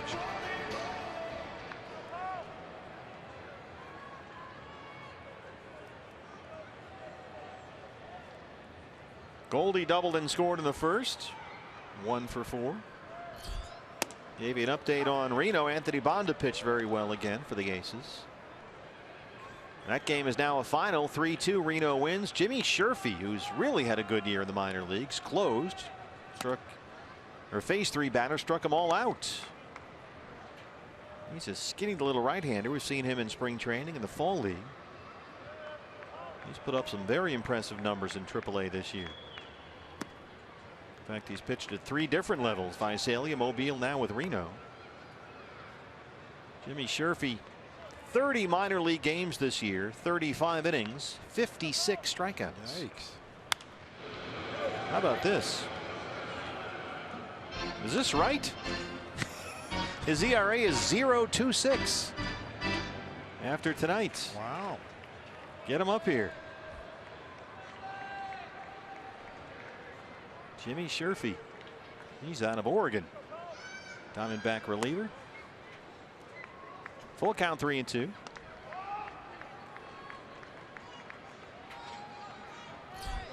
And fittingly, Jake Lamb on deck. Voting closes 1 o'clock Arizona time on Friday for that All-Star spot. Goldie, that's a fair ball down the right field line. He's already got 1 double tonight. Now make it 2. His 19th of the year. We joke a lot about emergency swings with 2 strikes, but that's exactly what this is. Paul Goldschmidt on a fastball up and out over the plate, a little too close to take. Just sticks his bat out there at the last instant. It's a line drive right down the line. Vote Lamb. Everybody can get involved. Hashtag vote Lamb. Jake has walked twice tonight, once intentionally and twice grounded out into the shift. Everybody wants to see Jake Lamb at the All-Star game. Schimpf, who has been out in medium right field for most of Lamb's at bats tonight, is now only a step or so on the outfield grass, so the shift is off with Goldie at second and 1 out. Against a left-handed pitcher, yeah. I figure he's not as likely to pull the ball drastically into right field with a left-handed pitcher on the mound, so the Padres play it pretty much straight up this time. Jake needs a hit to extend his 7-game hitting streak. A 7-game hitting streak that includes a double, 3 triples, and 4 home runs. So far tonight, 0 for 2.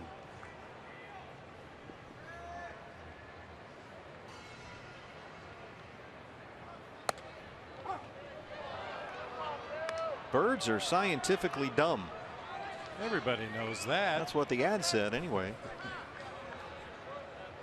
Look at them flying in the wrong direction. Just stay out of my backyard. Yeah.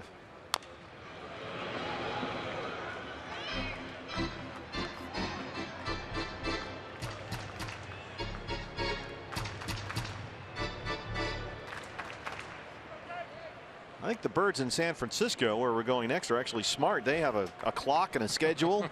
Those seagulls, they know what they're doing. They know what time dinner time should be. Yeah, those garlic fries. Jake Lamb sends this up in the air, deep left field. There it goes. It's gone. Hashtag vote Lamb, a 2-run homer, and that's number 20.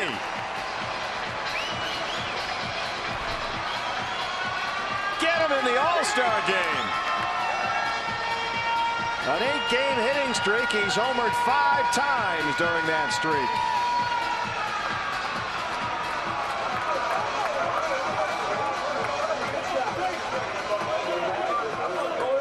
Jake's 4th home run against left-handed pitching this year comes on a fastball out over the plate. He's shown great power to the opposite field.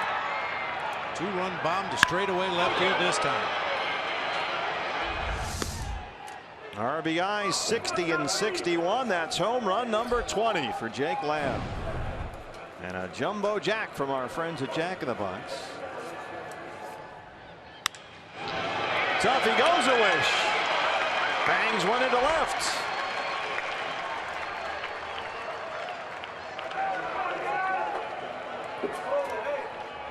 Well, Jake now has his 20 home runs before the All-Star break. He's on 19 doubles. If he should happen to get another double before the All-Star break, he would join Goldie, who's done that twice, 20 homers, 20 doubles before the break, and Matt Williams and Jay Bell both did it in 1999. 2 runs in. Tuffy at first, 1 out, and here's Yasmani Tomas. 1 for 4 with a single and an RBI.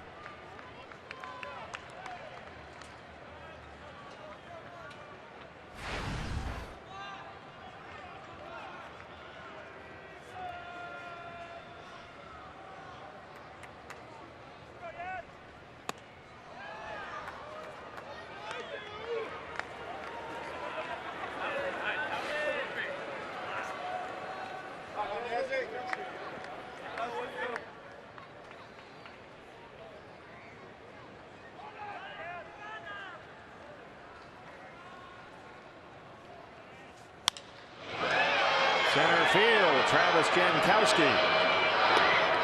2 outs.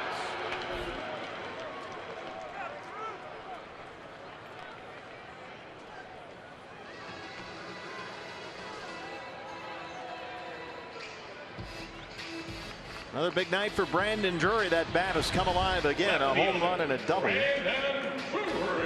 homer is 9th of the year.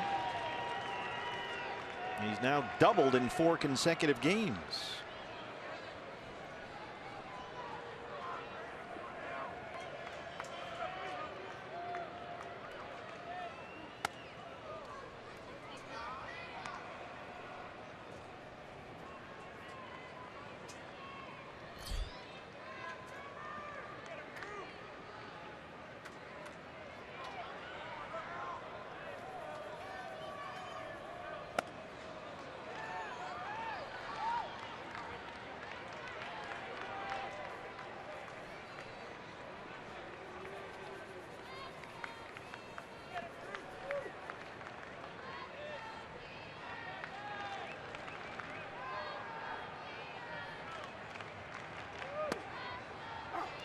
One and two. Diamondback Live post-game show is next. Jude LaCava standing by with Todd Walsh. Jude will have an inspirational message for D-backs fans. Some solace, a quantum of solace, as it were. Todd will have a giant ball of string. 1 and 2. Couldn't resist. Solarte at third. And that's the ball game. 13-6 as the Padres take 2 of 3 in this series. And the Diamondbacks will close the first half of this 2016 season with a home record of 15 and 32. Well, it goes without saying that's something the Diamondbacks are going to have to figure out over the break, how to play better here at home, especially some of the big crowds they played in front of here at Chase Field and gone out and laid an egg like they did tonight. So got to figure that out. Got to take care of your home turf. Let's get Diamondbacks Live postgame on the air. Send it out to Todd Walsh. Todd. Steve, thank you very much. And as Steve mentioned, in case you haven't noticed, Jude LaCava from Fox 10 is our VIP here on D-Backs Live. And Jude, I just want to get this straight. I was joking when I said you have to stay the entire night and do the postgame show. No one else has done that outside of Matt McConnell, so thank you. And here we go. You ready? I'm ready. I'm ready. There's a lot to talk about. Yes, there is. And you have some, obviously, some deep thoughts, but we can't get to them yet. Not yet. Okay. It's coming. Yeah, that's right. So we take a break and then we come back. All right, so we'll do that. We do have some things to talk about, and that's part of it, the whole Jake Lamb story here today. And what a day it was for Diamondbacks fans trying to get their man to the All-Star game, but also we will discuss what happened to Shelby Miller here tonight. Another meltdown on the mound after he was taking a 4-0 lead. It dissipated in the blink of an eye. So when we come back, Diamondbacks Live, presented by CenturyLink, as our coverage of Diamondbacks baseball, of course, continues on Fox Sports Arizona.